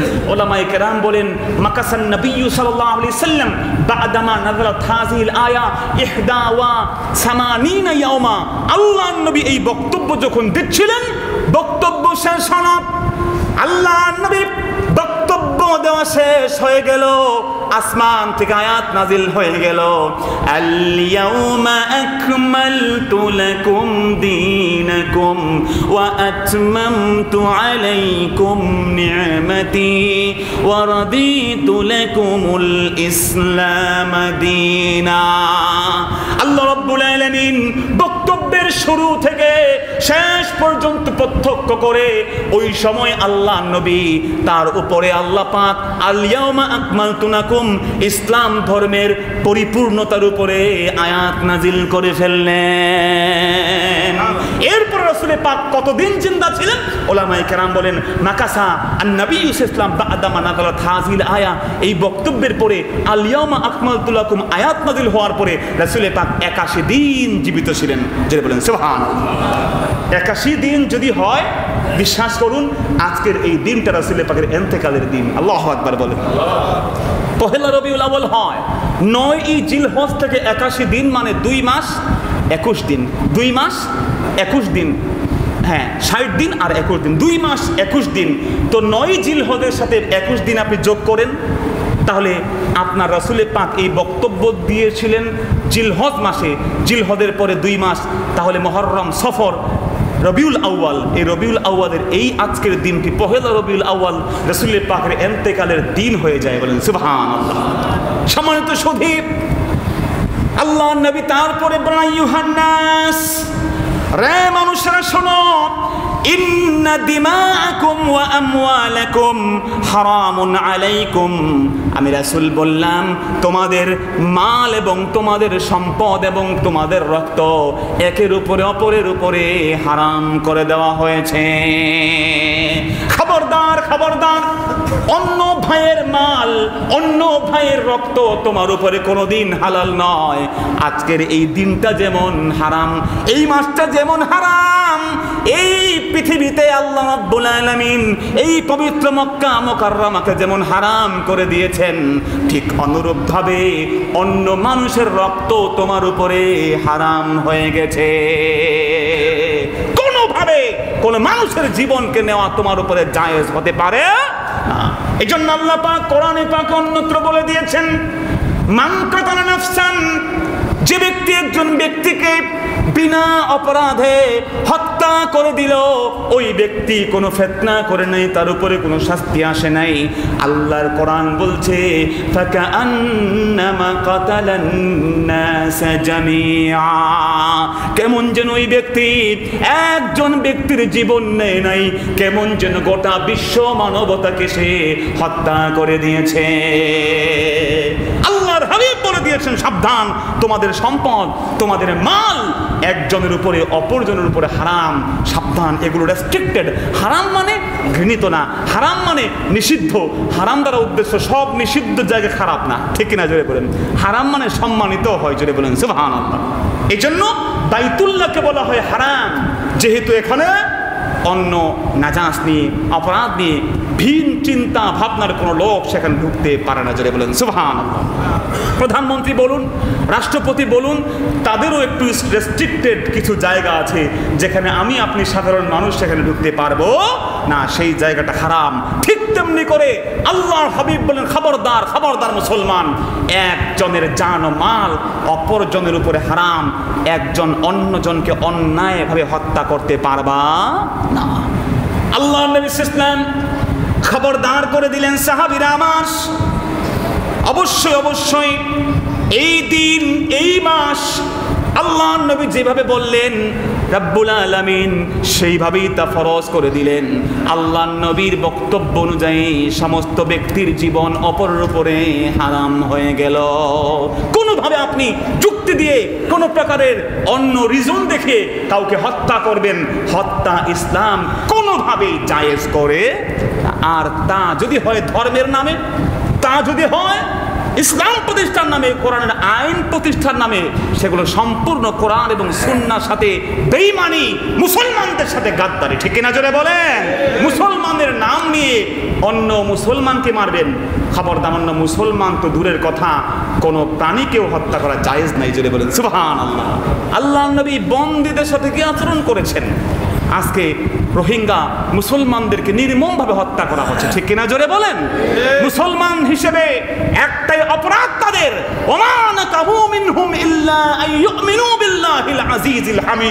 এক আল্লাহকে বিশ্বাস করেছে, প্রশংসিত মাবুদের উপরে সাজদা করেছে। এই অপরাধে যে নির্মম নির্যাতন মুসলমানদের উপরে হচ্ছে, বন্ধুরা আমার, ইসলাম তো এই শিক্ষা দেয় না, ইসলাম শিক্ষা দিয়েছে। রাসূল বলেছেন, ও আমার সাহাবীরা, বন্দীরা আছে, তোমাদের খাবারগুলো এক করো, নরম নরম খাবারগুলো বন্দীদেরকে দিয়ে দাও, যেটা বলেন সুবহানাল্লাহ। তোমাদের দেহের পোশাক আছে, রে আমার সাহাবীরা, দুটো পোশাক যার আছে, খারাপটা তোমার গায়ে দাও, ভালো পোশাক যা আছে, আমি নবী বললাম, ওই সমস্ত বস্ত্রহীন উলঙ্গ, যাদের শরীরের ভিতরে কাপড় নাই, শরীরের উপরে কাপড় নাই, বন্দী হয়ে আছে, রাতের বেলা মদিনার রাষ্ট্রের ভিতরে ঠান্ডা পড়ে, প্রচন্ড ঠান্ডা, যারা গেছেন জানেন, প্রচন্ড ঠান্ডা।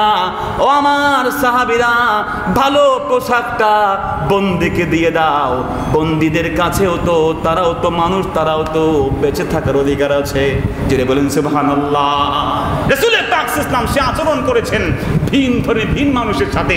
একজন বেদুইন অমুসলমান রাসূল পাকের বাসায় বিশ্রাম নিতে এসেছে, রাসূল পাক খাওয়ালেন, পড়ালেন, রাতের বেলা ঘুমাতে দিলেন। সে বেদুইন পেট নষ্ট হয়ে গেছে, আল্লাহর নবীর বিছানা পুরোপুরি মাখিয়ে ফেলেছে। রাসূল পাক যখন টের পান নাই, তখনই ওই বেদুইন উঠে দৌড়ানো শুরু করলো যে মোহাম্মদ বুঝি আজকে আমাকে খবর করে দেবেন, ঘুমালাম তো ভালো, আজকে আমি বিছানাও নষ্ট করে দিলাম। দৌড়ানো শুরু করেছে। আল্লাহ নবী এসে দেখলেন বিছানা নোংরা হয়ে গেছে, তার তরবারিটা উপরে রাখা। নবীজি বলেন, আহারে, লোকটা মনে হয় অসুস্থ, জুড়ে বলেন সুবহানাল্লাহ। রাহমাতাল লিল আলামিন। তাকিয়ে দেখলেন ওই বেদুইন হক শাহ মুসলমান এই জঙ্গলি পথ, মরুভূমির পথ, তরবারিটা ফেলে গেছে। তরবারি যদি সাথে না নেয় বিপদ হয়ে যাবে। নবীজি আমার তরবারি হাতে নিলেন, দেখলেন সেই বেদুইন দৌড়ায়। আল্লাহ নবী তরবারি হাতে নিয়ে দৌড়াতে দৌড়াতে ওই বেদুইনের পিছনে ছুটলেন। দাঁড়াও দাঁড়াও, কিফিয়া আরবি, দাঁড়াও হে অনাগত ব্যক্তি, হে আগন্তুক, হে অনারব ব্যক্তি দাঁড়াও, বেদুইন ব্যক্তি দাঁড়াও। বেদুইন ভাবত রাসূল বুঝি তাকে হত্যা করতে আসছেন। দৌড়াতে দৌড়াতে আল্লাহর নবীর সাথে দৌড়ায় পারা সম্ভব না, ঠিক কিনা জোরে বলেন। আল্লাহ নবী ধরে ফেললেন। বলে বন্ধু রাসূলের পাকের কদমে হাত দিয়ে বলল, হুজুর মাফ করেন, আমার ভুল হয়ে গেছে। আল্লাহ নবী বললেন, তুমি অসুস্থ, তুমি সুস্থ হলে তারপরে যাও। আমার বিছানা নোংরা দেখে ভাবলাম তুমি তো খুব অসুস্থ, আর তরবারিটা ফেলে গেছো, বিপদ আসবে, তরবারি সাথে করে নিয়ে যাও। আল্লাহ নবীর আচরণ দেখে আল্লাহু আকবার বলে সে ব্যক্তি মুসলমান হয়ে গেল। বলেন সুবহানাল্লাহ। এ হচ্ছে মুসলমানদের আদর্শ। মুসলমান বিধর্মীদের সাথেও বা অমুসলমানদের সাথেও এই আচরণে অভ্যস্ত ছিলেন, আছেন। গোটা মুঘল সাম্রাজ্য শাসন করেছে। স্পেনে 700 বছর পর্যন্ত মুসলমানরা শাসন করেছেন। 10টি হসপিটাল তখনই তৈরি হয়েছে। মুসলমানরা এই ইউটিলাইজ, একত্রিত করে শিক্ষা, চিকিৎসা দেওয়ার বিজ্ঞান মুসলমানরাই আবিষ্কার করেছেন। সুবহানাল্লাহ বলেন। আগে চিকিৎসা বিজ্ঞান ছিল অ্যারিস্টটলের আমলে, সক্রেটিসের আমলে চিকিৎসা বিজ্ঞান ছিল পার্টিকুলার। কেউ শল্য চিকিৎসক, তার শুধু ওই চিকিৎসা দিবেন। কেউ পেট ব্যথার চিকিৎসা তিনি ওইখানে দেবেন। কেউ মাথা ব্যথার, ভিন্ন ভিন্ন সেপারেট ছিল। কিন্তু অনেক রোগের একত্রিত জায়গা, যাকে উর্দুতে, ফার্সিতে বলা হতো বিমারিস্তান। বিমারিস্তান মানে যেখানে এসে মানুষ বেমার বা রোগকে সুস্থ হয়। তখন মুসলিম খেলাফতের অধীনে যারা ছিলেন স্পেনের বুকে, কর্ডোবা, সেই সময়ে স্পেনের বড় বড় রাজ্যগুলোতে হসপিটাল তৈরির সুযোগ হয়েছিল। আজকের আমেরিকা, আজকের ব্রিটেন, যারা গোসলখানা কি চিনতই না, তখন স্পেনের বুকেরে মার্বেল পাথরের হাম্মামখানা লক্ষ লক্ষ দিরহাম খরচ করে মুসলমানরাই সূচনা করেছেন। বলেন সুবহানাল্লাহ। আজকে যে ভারতের বুকে আমাদেরকে সভ্যতা শিখাতে চায়, বিশ্বাস করুন আমাদের পাশের রাষ্ট্র ভারত, 51% মানুষের সুন্দর শৌচাগার নাই, স্যানিটেশনের ব্যবস্থা নাই। আলহামদুলিল্লাহ আমাদের দেশ অনেক ভালো আমরা আছি। বলেন আলহামদুলিল্লাহ। বন্ধুরা আমার, অতএব মুসলমানদেরকে সাকাফা, শিক্ষা দেওয়ার প্রয়োজন রাসূল শিখিয়ে গেছেন। একটু জিকির করেন লা ইলাহা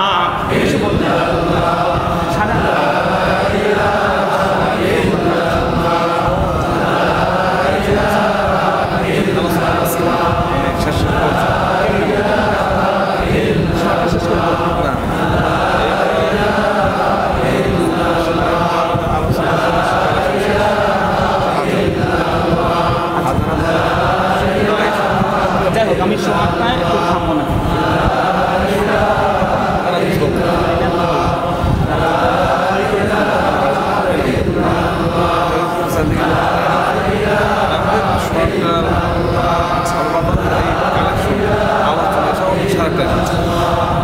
লা ইলাহা ইল্লাল্লাহু মুহাম্মাদুর রাসূলুল্লাহ সাল্লাল্লাহু আলাইহি সাল্লাম। সম্মানিত সুধী, অতএব রাসূল আকরাম সাল্লাল্লাহু আলাইহি সাল্লাম সুন্দরভাবে এর বর্ণনা দিয়েছেন। কোনো মুসলমানরা কোনো অমুসলমানকে কখন স্পেন মুসলমান শাসন করেছে, কোনো অমুসলমানকে, কোনো ইহুদিকে, কোনো খ্রিস্টানকে মুসলমান স্পেন থেকে বের করে দেন? জোরে বলেন দেন? এর ইতিহাস খুঁজে পাওয়ার কোনো সুযোগ নেই। সকলে মুসলমান দেশের রাষ্ট্রে তারা তেমন নিরাপদ মনে করেছেন, মায়ের কোলে যেমন সন্তান নিরাপদ মনে করে। বলেন সুবহানাল্লাহ। স্পেনে বলা হলো হসপিটাল তৈরি করো, সেখানে রোগী কে অমুসলমান কে মুসলমান পার্থক্য হবে না। স্পেনের খলিফারা বললেন, তারা সেদিন গোস্ত নিয়ে গেলেন, বললেন কোথায় পরিবেশ ভালো, আমরা তো আজকে যেখানে সেখানে আমরা হসপিটাল তৈরি করছি, কি অ্যাম্বুলেন্স ঢুকতে পারে কি পারে না তাও দেখি না, এন্ট্রান্স এক্সিট ঠিক আছে কিনা।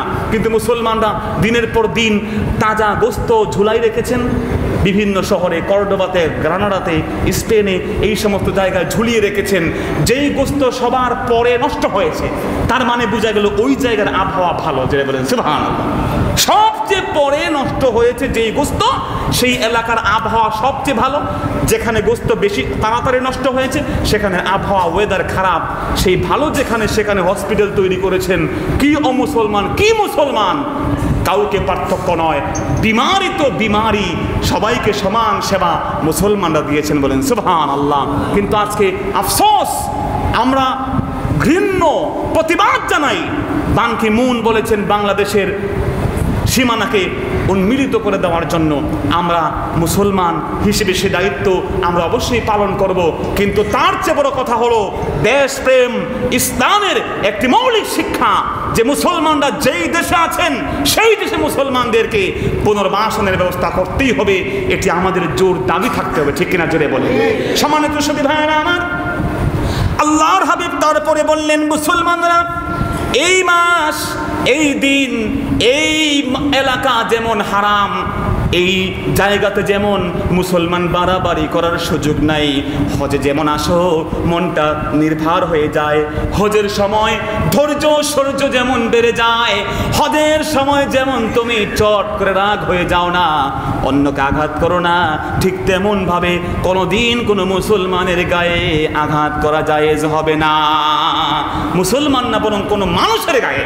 আল্লাহর হাবিব বলে দিয়েছেন, আল মুসলিমু মান সালিমান নাস মিন লিসানিহি ওয়া ইয়াদিহি। মুসলমান তো হলো সে যার জবান থেকে, হাত থেকে অপর মানুষ নিরাপদ। জোরে বলেন সুবহানাল্লাহ। পৃথিবীর तमाम মানুষ যার থেকে নিরাপদ, সেই হচ্ছে প্রকৃত মুসলমান। এছাড়া মুসলমান হওয়ার সুযোগ নাই। রাসূল করিম রাউফুর রহিম সাল্লাল্লাহু আলাইহি ওয়াসাল্লাম এই বক্তব্য আমাদের শিক্ষা দিয়েছেন।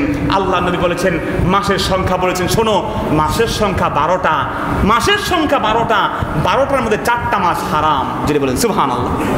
রাসূল পাক কোরআনে পাকের ভিতরে যা বলেছেন, যা আমাদেরকে উন্মুক্ত করে দিয়েছেন, মানুষ অবাক হয়ে দেখেছে। দেখুন, মাস এর আরবি হচ্ছে শাহরুন। একটু কথা বলেন, মাসের আরবি কি? শাহরুন। শাহরুন মানে মাস, আর 12টা মাসে একটা বছর। কোরআনের বিজ্ঞান যারা খুলে দেখেছে, বিজ্ঞানীরা কোরআন খুলে দেখলো, কোরআন শরীফে মাস বা শাহরুন শব্দ আছে 12 বার। যদি বলেন সুবহানাল্লাহ।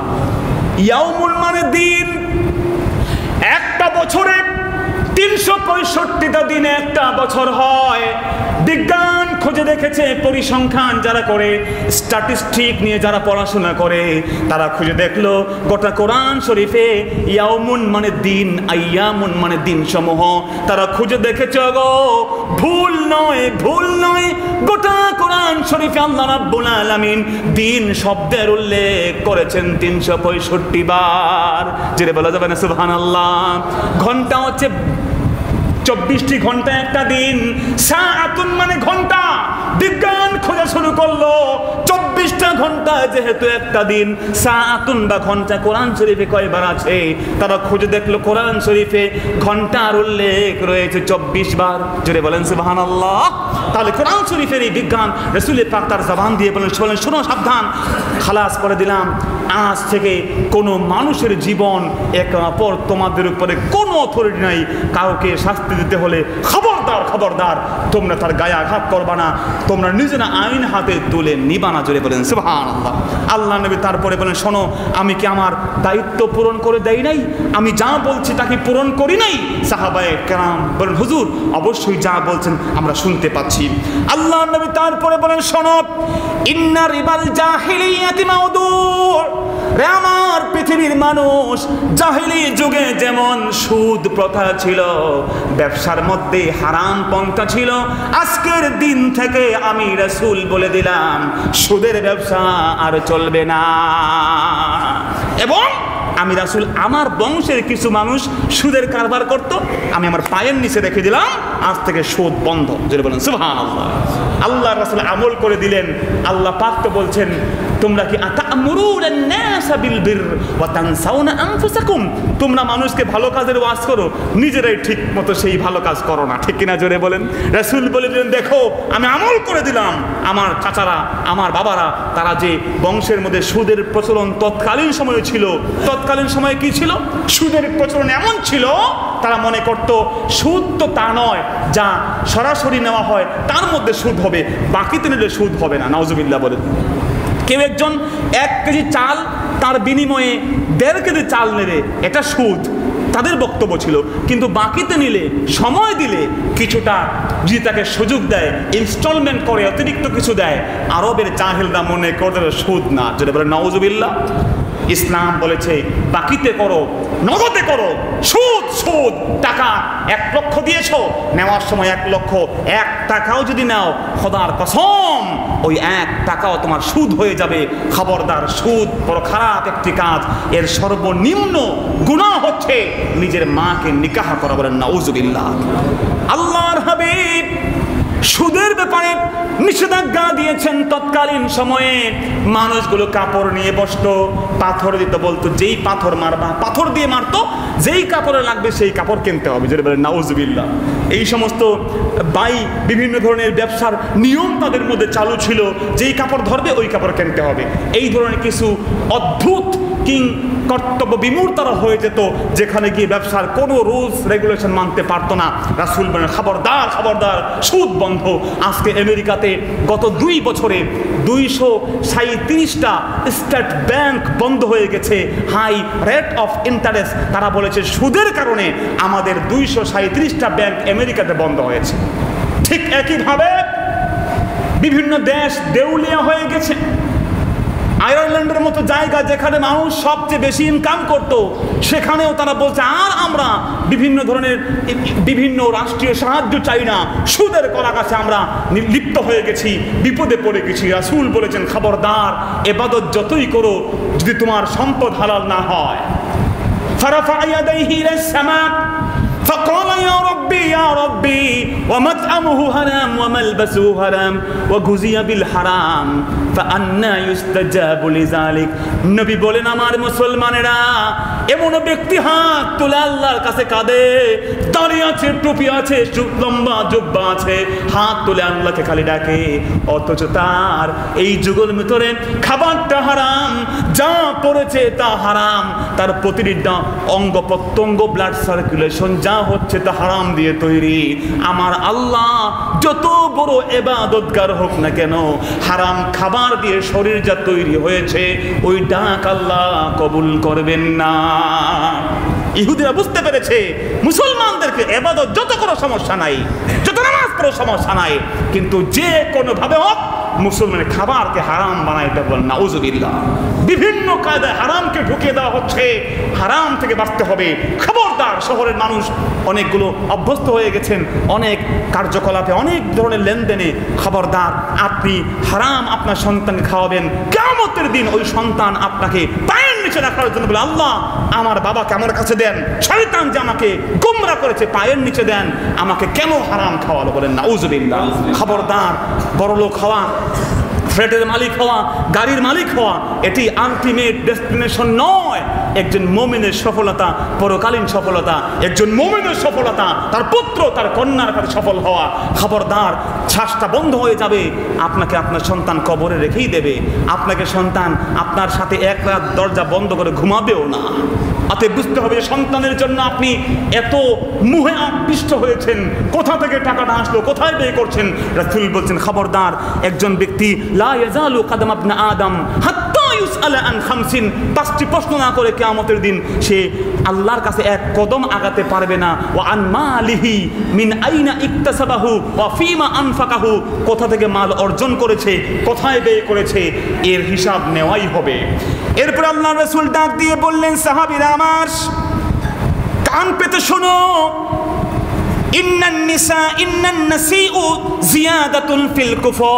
সাবধান, মাসের ভিতরে পরিবর্তন করো না। তোমাদের মধ্যে এমনও দেখেছি হারাম মাসকে হালাল মাস বানায়া দাও, যেমনটা খ্রিস্টানরা করেছে। খ্রিস্টানরা দেখলো রমজান মাসে রোজা রাখতে বড় কষ্ট, কারণ সূর্য মাস আর চন্দ্র মাসের পার্থক্য আছে। কখনো কখনো রমজান মাস আসে কনকনে শীতের সময়, কখনো দিন এত লম্বা 17-18 ঘন্টা রোজা, ঠিক কিনা জোরে বলেন।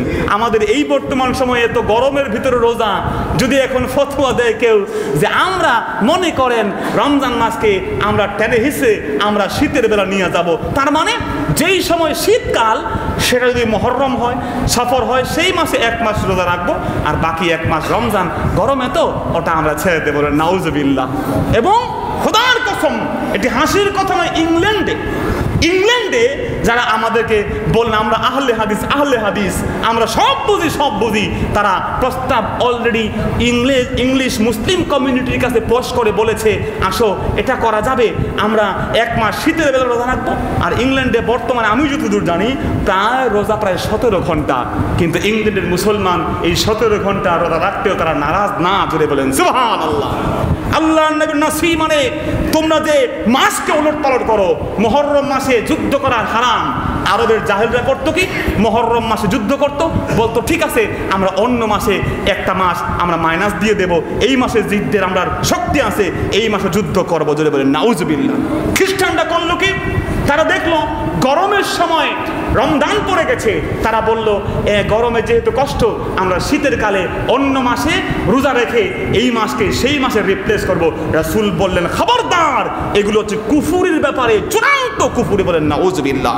আল্লাহর নবী ইসলাম বলেন, শোনো আমার সাহাবীরা, রে দুনিয়ার মানুষ, ইন্নাজ জামানা কাদ ইস্তাদারা কাহাইআতিহি ইয়াওমা খালাকাল্লাহুস সামাওয়াতি ওয়াল আরদ। আসমান জমিন যেদিন থেকে তৈরি হয়েছে সেদিন থেকে জামানা সঠিকভাবে ঘুরছে। এই সময়কে মূল্যায়ন করো, সময়কে তোমরা হেলাফেলা করো না, সময়কে মূল্যায়ন করো, সময় তোমাকে বরকত দেবে। যেটা বলেন সুবহানাল্লাহ। আল্লাহ পাক বলে ওয়াল আসর ইন্নাল ইনসানা লাফি খুসুর। খবরদার, সময়ের কসম, সময়কে যারা মূল্যায়ন করবে না তারা কঠিনকালেও সফলতা অর্জন করতে পারবে না। আল্লাহ নবী তারপরে বললেন, আইয়ুহান নাস ইন্না নিসাআকুম আলাইকুম হাক্কা, ইন্না লিনিসাইকুম আলাইকুম হাক্কা ওয়া লাকুম আলাইহিন্না হাক্কুন। সাবধান সাবধান মুসলমানরা, তোমাদের যেমন নারীদের উপর অধিকার আছে, নারীদের উপর তোমাদের যেমন অথরিটি আছে, ক্ষমতা আছে, রেসপন্সিবিলিটি আছে, নারীদের তোমাদের উপরে সমান অধিকার আছে। বলেন সুবহানাল্লাহ। আরবের জাহেলরা নারীদেরকে কিচ্ছু মনে করতো না। ওমর ইবনে খাত্তাব বলেন, কুন্না নাউদ্দুন নিসা লা শাই। আমরা জাহেলি যুগে নারীদেরকে কিচ্ছু মনে করতাম না। 1798 সাল পর্যন্ত ইংরেজরা তারা মনে করে মহিলাদের ব্যাপারে বক্তব্য হলো দে হ্যাভ নো সোল, মহিলাদের কোনো আত্মা নাই। জোরে বলে নাউজুবিল্লাহ। ইংলিশ ডিকশনারি অফ কোটেশন, যেমন শব্দের অর্থ বের করার জন্য ডিকশনারি আছে, অক্সফোর্ড একটি ডিকশনারি বের করেছে যা হচ্ছে বিভিন্ন ইংরেজ মনীষীদের বক্তব্যের উপরে কোটেশন। যেমন একটি আকাশ সম্পর্কে মনীষীরা কি বলেছেন, বিল্ডিং সম্পর্কে কি বলেছেন, বাতাস সম্পর্কে কি বলেছেন, স্কাই সম্পর্কে কি বলেছেন, এমন বিভিন্ন বিষয়ের উপরে মনীষীদের বক্তব্য নকল করা হয়েছে English Oxford dictionary of quote and quotation. তার মধ্যে একটা হচ্ছে ওমেন, মহিলাদের সম্পর্কে ইংরেজ সাহিত্যিকরা কি বলেছে আমি দেখলাম প্রায় 51টি বক্তব্য আছে ইংলিশ মনীষীদের, কবি সাহিত্যিকদের, ঋষি মনীষীদের। তার মধ্যে প্রায় 48টি বক্তব্য হচ্ছে মহিলাদেরকে হেয় প্রতিপন্ন করে, মহিলাদেরকে অবিশ্বাসী করে, মহিলাদেরকে আল্লাহর পক্ষ থেকে পুরুষদেরকে পিষে ব্লেন্ডারে যেমন পেঁয়াজকে পেশা হয়, তারা বলেছে ওই মহিলাদেরকে আল্লাহ পুরুষকে পিষানোর জন্য তৈরি করেছেন। বলেন নাউজুবিল্লাহ। আল্লাহর হাবিব বলেছেন খবরদার, মহিলাদের যতগুলো পরিচয় আছে রে উম্মত, মা একজন মহিলা সে মা, একজন মহিলা সে স্ত্রী, একজন মহিলা সে তোমার বোন, একজন মহিলা সে তোমার প্রাণ প্রিয় কন্যা। মহিলাদের যতগুলো পরিচয় আছে প্রত্যেকটি পরিচয়ের ভিতরে তার মর্যাদা আছে। মায়ের মর্যাদা কত বেশি, আমার রাসূল বলেন মায়ের পায়ের নিচে সন্তানের বেহেশত। আল্লাহর হাবিব বলেন শোনো, তোমার মা যদি খুশি হয়ে যায়, তুমি বান্দার, তুমি আমার উম্মতের জান্নাতে যাওয়ার কোনো বাধা থাকবে না। কেবল সম্মানই দেয় নাই, অধিকারও দিয়েছে। মায়ের জন্য আল্লাহ রাসূল কোরআন পাক তেলাওয়াত করে বলে দিয়েছেন, যদি সন্তান মারা যায়, তার কোনো সন্তান না থাকে, বলে আবাওয়াহুমা, ওই পুত্র কন্যা সন্তান যে মারা গেছে, পিতামাতা উভয়ে পুত্রের সম্পত্তির 1/6 পাওয়া যায়। বলেন সুবহানাল্লাহ। সম্পদের অধিকার দিয়েছে, স্ত্রী অধিকার ইসলাম দিয়েছে। আল্লাহর হাবিব বলেছেন এই তামাম পৃথিবীতে যা কিছু আছে সব কিছু সম্পদ। ওয়া খায়রু মাতাঈদ দুনিয়া আল মারআতুস সালিহা, একজন পুরুষের জন্য সবচেয়ে বড় সম্পদ হলো তার নেককার স্ত্রী। জুড়ে বলেন সুবহানাল্লাহ। রাসূল ইসলাম স্ত্রীর সম্পদের অধিকার বলেছেন, তুমি মারা গেছো স্বামী, তোমার সন্তান আছে, স্ত্রী তোমার সম্পদের রুবু 1/4 1/8 পাওয়া যাবে। জুড়ে বলেন সুবহানাল্লাহ। অথচ এই হিন্দু ধর্মে যারা আজকে মুসলমানদের এই অধিকার নিয়ে কথা বলে, নারীদের অধিকার দেয় নাই এই কথাগুলো বলে, তাদের ধর্মে নারীদের কোনো উত্তরাধিকার সম্পত্তি নাই, বলেন নাউজুবিল্লাহ। ঠিক আচ্ছা, ঠিক একইভাবে এই পৃথিবীর বুকে সতীদাহ প্রথা ছিল। an woman, widow woman should be burned। তারা বলে দিয়েছে একজন যিনি হচ্ছেন স্বামীর স্ত্রী, স্বামী মারা গেছেন, স্ত্রী জিন্দা আছেন, ওই স্ত্রী তাকেও স্বামীর সাথে তাকে তার চিতাতে পুড়তে হবে। যদি বলেন নাউজুবিল্লাহ। সেই সতীদাহ প্রথা বরবাদ হয়েছে, ইসলাম এগুলোকে বাতিল বলে দিয়েছে। ইসলামী মুঘল সাম্রাজ্যের শাসকরা এসেছেন, তার পরবর্তীতে এসেছেন, তারা এগুলোকে চিরতরে বিনাশ করে দিয়েছেন। এই ধরনের বাজে শাসন নারীদের প্রতি চলবে না। যদি বলেন সুবহানাল্লাহ। আল্লাহ নবী সাল্লাল্লাহু আলাইহি সাল্লাম বোন হিসেবে ইসলামের নারীদেরকে মর্যাদা দিয়েছেন। হযরতে জাবের চলে আসলেন বিয়ে করে, রাসূল বললেন জাবের বিয়ে করছো? জাবের কয় হুজুর বিয়ে করেছি। বললেন কি বিয়ে করেছো, কুমারী নাকি বিবাহিতা? আগে বিবাহ হয়েছে, তালাকপ্রাপ্তা না কুমারী? জাবের রাদিয়াল্লাহু বললেন হুজুর আমি একজন তালাকপ্রাপ্তাকে বিয়ে করেছি। বলেন সুবহানাল্লাহ।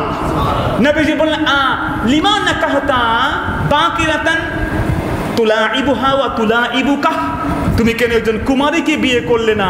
তার সাথে কুমারী হলে তো একটু আনন্দ বেশি হতো, একটু সে কুমারী এখনো তো পুরোপুরি সবকিছু বুঝে না, সে কিন্তু ইয়াং মানুষ, তাহলে তার সাথে তুমি সুন্দর করে সংসারটা ভালো করে করতে পারতে। জাবের বললেন রাসূল মা তাবি, আমার বাবা উহুদের ময়দানে শহীদ হয়েছেন, আব্বা জান আমার অধীনে এই ঘরের ভিতরে 9টা আমার ছোট্ট ছোট্ট বোন দেখে গেছেন। রাসূল গো আমি যদি এখন একজন কুমারী মেয়েকে বিয়ে করে ঘরে নিয়ে আসি, আমি মনে করলাম 9 জনের সাথে আরেকজন বাইরে যাবে। কথা বলেন ঠিক কিনা? উনারও দায়িত্ব আমার নিতে হবে। আমি মনে করলাম হোক একজন কুমারী না হোক একজন তালাকপ্রাপ্তা রমণী, কিন্তু এরা তো আমার বোনকে মায়ের আদর দেবে। যদি বলেন সুবহানাল্লাহ। আমার রাসূল চোখের পানি এসে গেল, বললেন জাবের রে তুমি তোমার বোনদেরকে যেমন ইজ্জত দিয়েছো, আমি রাসূল বললাম আমি আল্লাহর কাছে সুপারিশ করলাম তোমার উপরে আল্লাহর জান্নাত ওয়াজিব হয়ে গেল। বোনকে কেবল ইজ্জত দেয় নাই, সম্পদের অধিকারও ইসলাম দিয়েছে। যদি বলেন সুবহানাল্লাহ। বন্ধুরা আমার, কন্যা সন্তানের অধিকার দিয়েছে। যে কন্যাদেরকে আরবের জাহেলরা জীবন্ত পতন করে দিত, আল্লাহ পাক কোরআন শরীফে বলে দিয়েছেন ওয়া ইযা বুশিরা আহাদুহুম বিল উনসা যাল্লা ওয়াজহুহু মুসওয়াদ্দাও ওয়া হুয়া কাযীম। যখন তাদেরকে বলা হতো কন্যা হয়েছে সন্তান, চোখটা কালো হয়ে যেত, চেহারা মলিন হয়ে যেত। কিন্তু আল্লাহর হাবিব বলেন খবরদার, কন্যা হয়েছে, 3টা কন্যা সন্তানকে লালন পালন করো, বিবাহ শাদী দাও এবং তাদেরকে আদব শিক্ষা দাও। তুমি আর আমি রাসূল জান্নাতে এ দুটো আঙ্গুল যেমন পাশাপাশি তেমন হয়ে যাব। 1টা 2টা হয় অসুবিধা নাই, 2টা হলেও আমি রাসূল বললাম তোমার 2টা কন্যা সন্তানকে লালন পালন করেছো, জান্নাত ওয়াজিব। জেনে বলেন সুবহানাল্লাহ। আরেক সাহাবী একটু চালাক, অনেকে হয়তো যদি 1টা হয়, আল্লাহু আকবার বলেন, রহমত তুমি বুঝতে পেরে ঝোপ বুঝে কোপ মেরেছেন যে রাসূল দেখুন দয়ার সাগর, কথা দিলে আল্লাহ ফেলবেন না। জেনে বলেন সুবহানাল্লাহ। হুজুর 1টা হলে কি হবে? আল্লাহ নবী জবাব দিলেন আমার সাহাবী যদি 1টাও কন্যা সন্তান লালন করতে পারো, বিবাহ দিতে পারো, আদব শিখাতে পারো, আমি রাসূল কথা দিলাম রে আমার উম্মত, তুমি আর আমি জান্নাতে একসাথে হয়ে যাব। অতএব নারীর মর্যাদা সবচেয়ে বেশি ইসলাম দিয়েছে। আজকে ইংল্যান্ডের বুকে যারা ইসলাম কবুল করছে, অ্যাকসেপ্টেশন রেট তারা দেখেছে কারা বেশি মুসলমান হয়, দেখলো তরুণরা। যেটা বলেন সুবহানাল্লাহ। তরুণদের মধ্যে যখন জেন্ডার ডিসক্রিমিনেশন কিংবা জেন্ডার ওয়াইজ তারা তারা তাদের সেই স্ট্যাটিস্টিক লেখা শুরু করলো, দেখলো তরুণী যারা মহিলা ইয়াং যে পিপলগুলো আছে, ইয়াং লেডি যারা আছে, তারা বেশি বেশি মুসলমান হওয়ার জন্য পাগল, জুড়ে বলেন সুবহানাল্লাহ। ইংল্যান্ডের মসজিদে প্রতি জুমার দিনে খতিব সাহেবের সামনে শত শত লোক মুসলমান হওয়ার জন্য লাইন ধরে, পাশে যে লাইন মহিলাদের তার লাইন আরো বেশি, জুড়ে বলেন সুবহানাল্লাহ। জিজ্ঞেস করা হয়েছে, why did you accept Islam? ও মহিলারা কেন মুসলমান হচ্ছ? আরবের ইংল্যান্ডের মহিলারা বলেছে, আমরা দেখেছি আমাদেরকে এতদিন পর্যন্ত যারা ব্যবহার করেছে পণ্য হিসেবে, আমাদেরকে ব্যবহার করেছে মাল সম্পদ হিসেবে, কিন্তু দেখলাম ইসলামের নবী মুহাম্মদ সাল্লাল্লাহু আলাইহি ওয়াসাল্লাম কোরআন আমাদেরকে মা হিসেবে ইজ্জত দিয়েছে, বোনের ইজ্জত দিয়েছে, স্ত্রীর ইজ্জত দিয়েছে, কন্যার ইজ্জত দিয়েছে। গোটা পৃথিবীতে একজন নারীর যতগুলো আইডেন্টিফিকেশন আছে প্রত্যেকটিতে পার্টিকুলার ইজ্জত ইসলাম দিয়ে দিয়েছে। কন্যার কেবল ইজ্জত দেয় নাই, সম্পদের অধিকার দিয়েছে। আল্লাহ রাব্বুল আলামিন বলেন, লিযযাকারি মিসলু হাজ্জিল উনসায়াইন, প্রত্যেক কন্যা তার যা পাবে, একজন পুত্র দুই কন্যার সমান পাবে। এর নিয়ে আপত্তি আমাদের অমুক তমুক বিভিন্ন তথা কথিত সকল্ড বিভিন্ন ধরনের সোসাইটির যেগুলো তারা আজকে সামাজিক আন্দোলন করেন, তারা এটা বুঝেন না যে ইসলামের সমাজ এই পৃথিবীতে এত সুন্দর সমাধান দিয়েছে। মনে করেন আপনার ভাই এবং আপনার দুই বোন, একজন ভাই আছেন, বাবা মারা গেছেন, 3 লাখ টাকা দিয়েছেন। মনে করুন 3 লাখ টাকার মধ্যে আপনি 2 লাখ পেলেন, আপনার বোন 1 লাখ। বলুন আপনি যখন বিয়ে করবেন আপনার কিন্তু মোহর দিয়ে ওই 2 লক্ষ টাকা থেকে কিছু খরচ করতে হবে। আপনার বোন যে 1 লাখ টাকা পেয়েছে তাকে যখন বিয়ে দেবেন তাও কিন্তু বাবা নাই, আপনার খরচ করতে হবে। আপনি খরচ করলেন, বিয়ে দিলেন, ওই বোন তো 1 টাকা খরচ নাই, বরং সে আরো 1 লাখ টাকা মোহর, যদি 1 লাখ টাকা পায়, 1 লাখ টাকা মোহর পেয়ে আপনার চেয়ে দ্বিগুণ পেয়ে গেল। আল্লাহু আকবার বলেন। ওই সন্তান সংসার হলো, ওই সংসারের খরচের দায়িত্ব আপনার বোনের 1 টাকাও নাই, আপনার পরিপূর্ণ দায়িত্ব আছে। বোন তার জামাই নিয়ে শ্বশুর বাড়ি বা ভাইয়ের বাড়িতে আসবে, তাকে উত্তম আপ্যায়ন, অনেক কিছু। আপনারা যদি একটু চিন্তা কেউ করে, একটু ফিকির করে, ইসলাম সমতা দিয়েছে, ব্যালেন্স করেছে, সম অধিকার দিয়েছে, বলেন সুবহানাল্লাহ। একজন ব্যক্তি দেয়ালের অপাশে কি আছে দেখতে পারে না, তার সাথে তার ছোট্ট সন্তান আছে, স্ত্রী আছে, আরো ছোট্ট সন্তান। যদি সবাইকে আপনি সমান একটা টুল দেন, দেয়ালের অপাশে কি আছে, হয়তো বড় যিনি আছে ওই সমান টুল পেয়ে দেখবে, কিন্তু ছোট যারা আছে তাদেরকে কিন্তু সমান টেবিল দিলে, সমান উঁচু মিম্বর তৈরি করে দিলে, ছোট্ট হাইট যার কম সে কিন্তু দেয়ালের এপাশেই পড়ে থাকবে, ছোট্ট যে আছে তাকে আরেকটু উঁচু দিতে হবে, আরও ছোট যে আরেকটু উঁচু করে দিতে হবে। তাহলে সমতা বিরাজ করতে হলে আপনাকে ব্যালেন্স এই সিস্টেম ইসলাম দিয়েছে। তরকারিতে নুনও যা, আলুও যা, কথা বুঝেন নাই, গুস্তও তা, পানিও তা, সমান মাপে 1 কেজি নুন, 1 কেজি লবণ, 1 কেজি পানি, 1 কেজি গোস্ত, 1 কেজি আলু সব যদি দেন, তাহলে ওই বাবুর্চিকে কেউ সে বলবে আমি সমতা বিরাজ করেছি। প্রত্যেকটা এলিমেন্ট, আলুর তো অধিকার আছে, গুস্তের অধিকার আছে, পানির অধিকার, সব সমান করে দিলাম। তা কিন্তু অখাদ্যই শুধু হবে না, তা কিন্তু আমার আপনার গায়ের উপরে আঘাত আসতে পারে। আল্লাহ নবী ইসলাম তারপরে বললেন, নারীদের অধিকার শেষ, আমার মুসলমান তোমরা আল্লাহকে ভয় করো, নারীদের ব্যাপারে খবরদার খবরদার, তারা বড় দুর্বল জাত, তাদের সাথে রূঢ় আচরণ করো না। তারপরে ইসলাম ইখওয়াতুল মুসলিমিন, মুসলমান ভাইদের কথা বললেন, ইখওয়াতুল মুসলিমিনের কথা বললেন। মুসলমান মুসলমানের ভাই, এক মুসলমান অপর মুসলমানের ভাই। তামাম পৃথিবীর মুসলমানরা কাজাসাদিন ওয়াহিদিন, একটা দেহের মতো, সূর্যের উদয়াচল থেকে অস্তাচল পর্যন্ত, পূর্ব থেকে পশ্চিম, উত্তর থেকে দক্ষিণ, যেখানেই কোনো মুসলমান তার গায়ে আঘাত লাগে অন্য মুসলমানের চোখে পানি আসতেই হবে।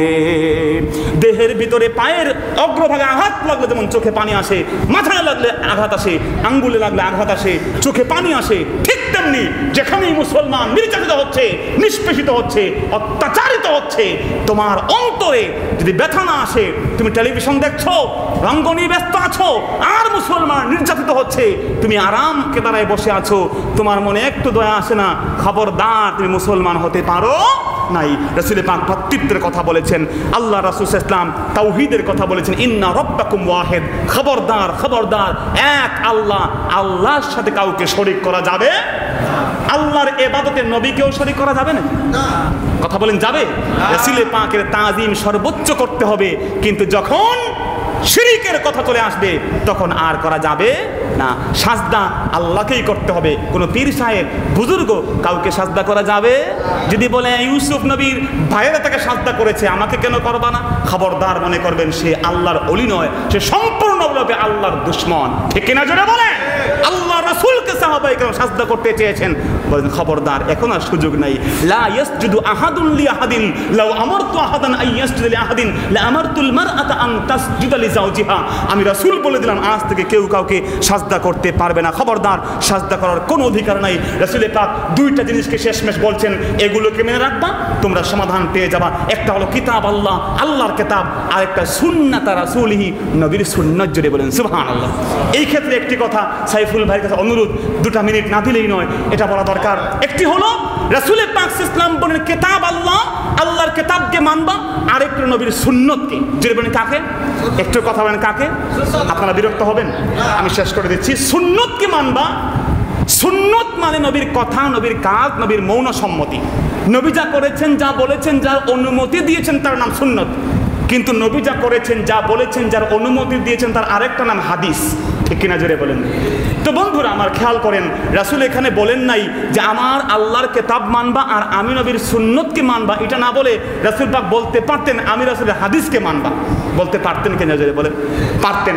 বলেন নাই আমার হাদিসকে মানো, বললেন সুন্নতকে মানো।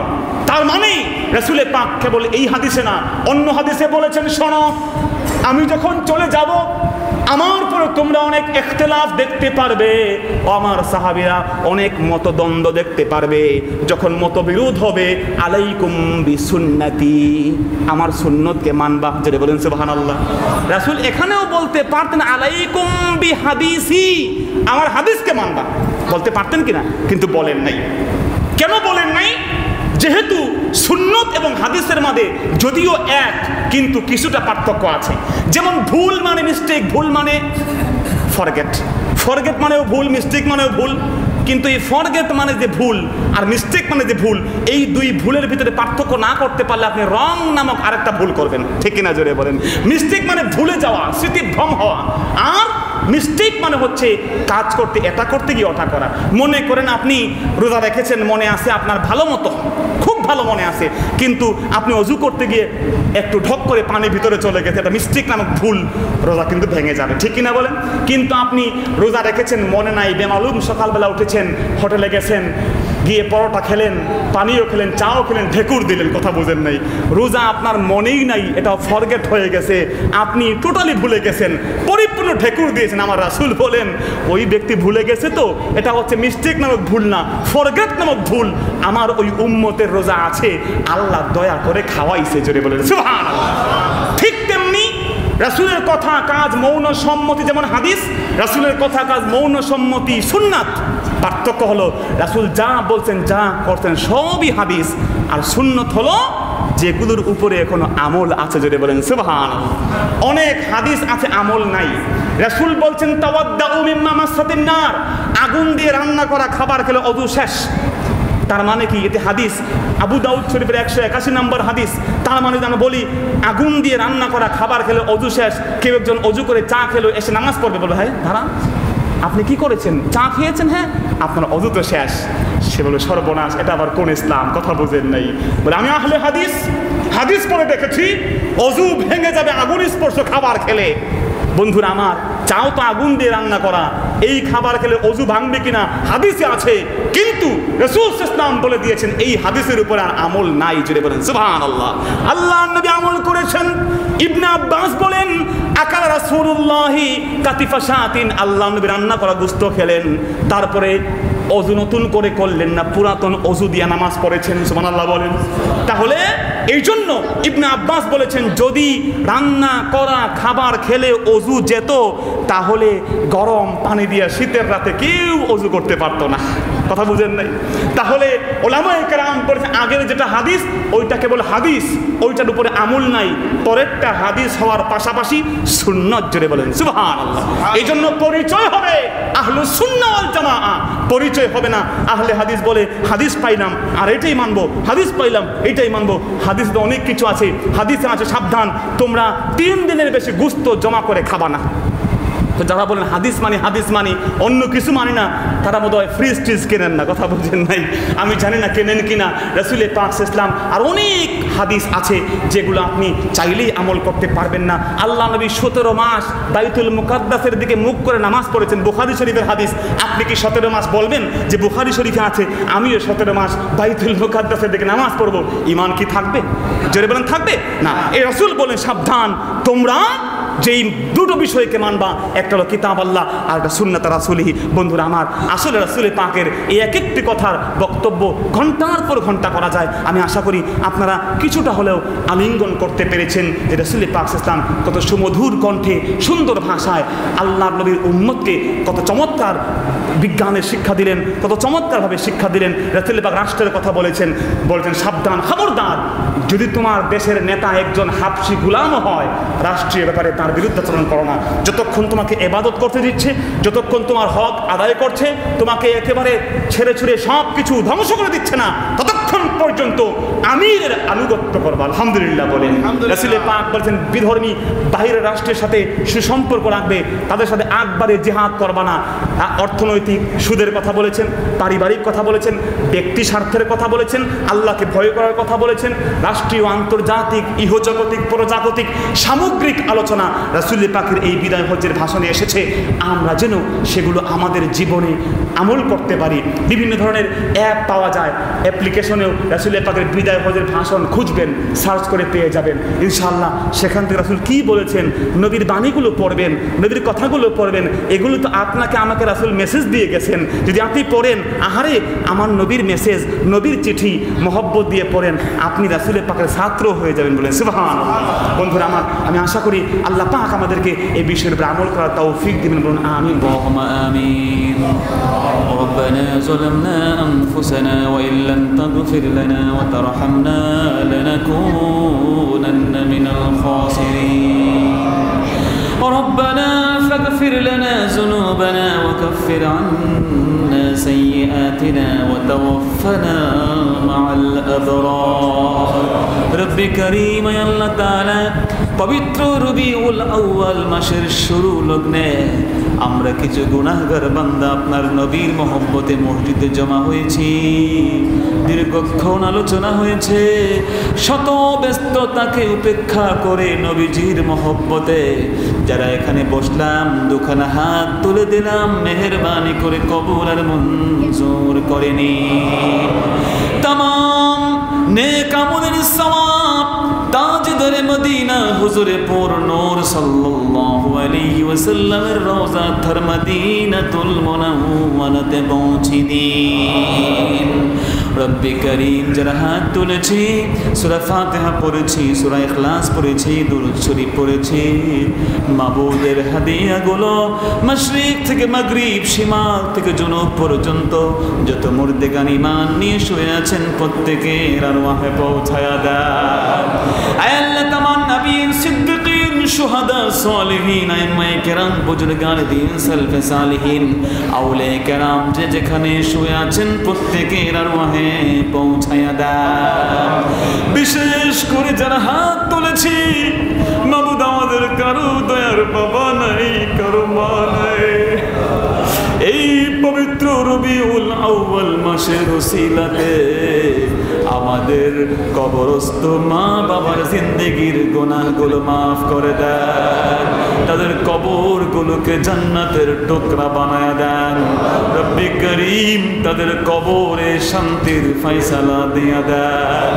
মেহেরবানি করে মা বাবা যাদের কবরে, ও মাবুদ ওই কবরের ভিতরে আযাব দিয়েন না, ওই কবরের ভিতরে শাস্তি দিয়েন না। রব্বানা গফির লানা ওয়া লিওয়ালিদাইনা রব্বিরহামহুমা কামা রব্বায়ানি সগীরা। রব্বিরহামহুমা কামা রব্বায়ানি সগীরা। রব্বি করিম, দয়ার মাকে, দয়ার বাবাকে মাফ করে দেন। দয়ার মা বাবার কবরে শাস্তি দিয়েন না। আল্লাহ আমাদের মা বাবার গুনাহগুলো মাফ করে দেন, কবরে হাসরে মিজানে পুলসিরাতে মা বাবাকে ইজ্জতের জিন্দেগি দিয়া দেন। যাদের দয়ার মা বাবা জিন্দা আছে হায়াত দারাজ করে দেন। মা বাবার সাথে যেন গোস্তাকি হয়ে না যায় সে তৌফিক দেন। মা বাবার খেদমত করে তৌফিক দেন। মাবুদ এই মাথার উপরে রহমতের ছায়াকে আপনি প্রলম্বিত করে দেন। রব্বি করিম যেন হাত তুলেছি জীবনের গুনাহগুলো মাফ করে দেন, নেক আমলগুলো কবুল করে নেন, तमाम জিন্দেগির হয়রানি পেরেশানিকে দূর করে দেন। আল্লাহ নেক আমলগুলো কবুল করে মনের যত নেক আশা আছে পূরণ করে নেন। আল্লাহ যারা ঋণগ্রস্ত আছে ঋণ পরিশোধ করে দেন। আল্লাহ যারা বিপদগ্রস্ত আছে বিপদ থেকে বাঁচান। اللهم احفظنا من كل بلاء الدنيا وعذاب الآخرة। আল্লাহ আপনার বান্দাকে কোন বিপদে আছে জানি না, রাতের অন্ধকারে ঘুমাতে পারে না।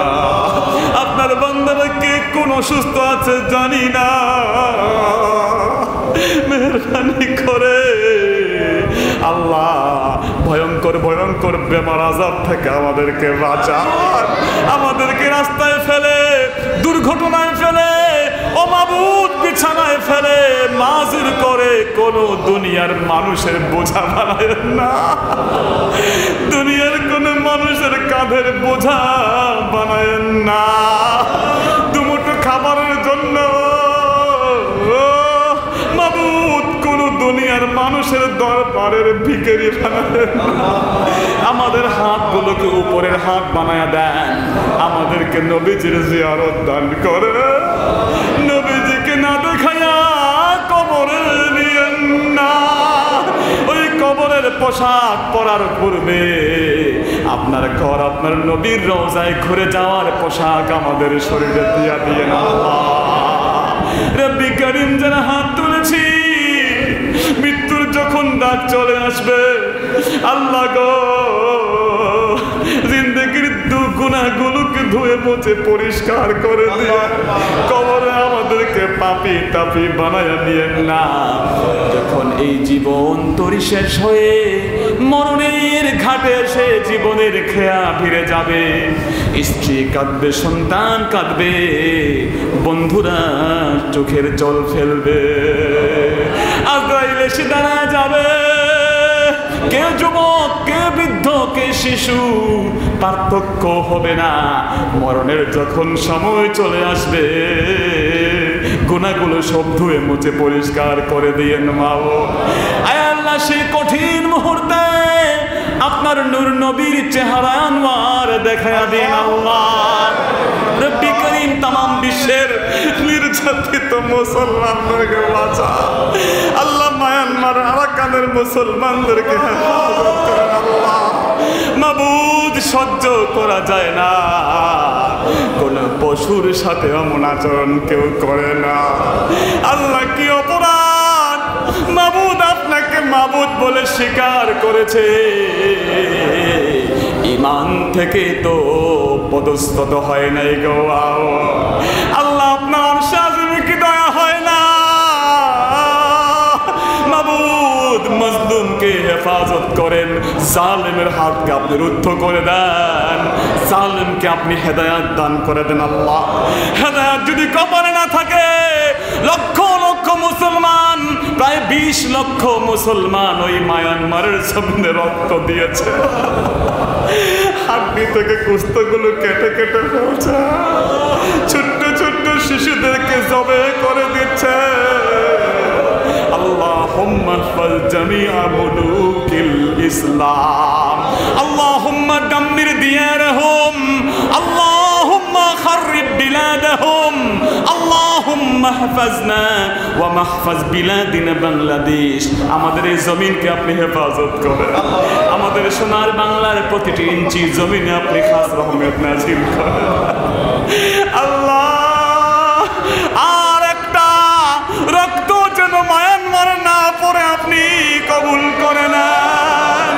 তাকাব্বাল মিন্না ইন্নাকা আনতাস সামিউল আলিম ওয়া তুব আলাইনা ইয়া মাওলানা إنك أنت التواب الرحيم بفضل سبحان ربك رب العزة عما يصفون মাবুদ এই মাহফিলকে যারা আল্লাহ সাহায্য করেছে আপনি কবুল করে নেন খতিব সাহেব আমার ওস্তাদ হায়াত দারাজ করে দেন ইমাম সাহেবকে আপনি হায়াত দারাজ করে দেন আমরা যারা উপস্থিত হয়েছি মাবুদ আমাদের সন্তানদেরকে মানুষের মতো মানুষ বানায় দেন আপনার এই ঘরকে এই চামেলিবাগ মসজিদকে মহব্বত করে করে যারা কবরে গেছে কবরের জিন্দেগিকে আপনি শান্তির জিন্দেগি বানায় দেন যারা মহব্বত করে আপনি তাদেরকেও মহব্বত করেন আল্লাহ তাকাব্বাল মিন্না ইন্নাকা আনতাস সামিউল আলিম ওয়া তুব আলাইনা ইয়া মাওলানা ইন্নাকা আনতাত তাওয়াবুর রহিম বিফadli সুবহান রাব্বিকা রাব্বিল ইজ্জাতি আম্মা ইয়াসিফুন ওয়া সালামুন আলাল মুরসালিন ওয়ালহামদুলিল্লাহি রাব্বিল আলামিন ওয়াজআল আখির কালামিনা ইনদাল মাউত লা ইলাহা ইল্লাল্লাহু মুহাম্মাদুর রাসূলুল্লাহ সাল্লাল্লাহু আলাইহি ওয়া সাল্লাম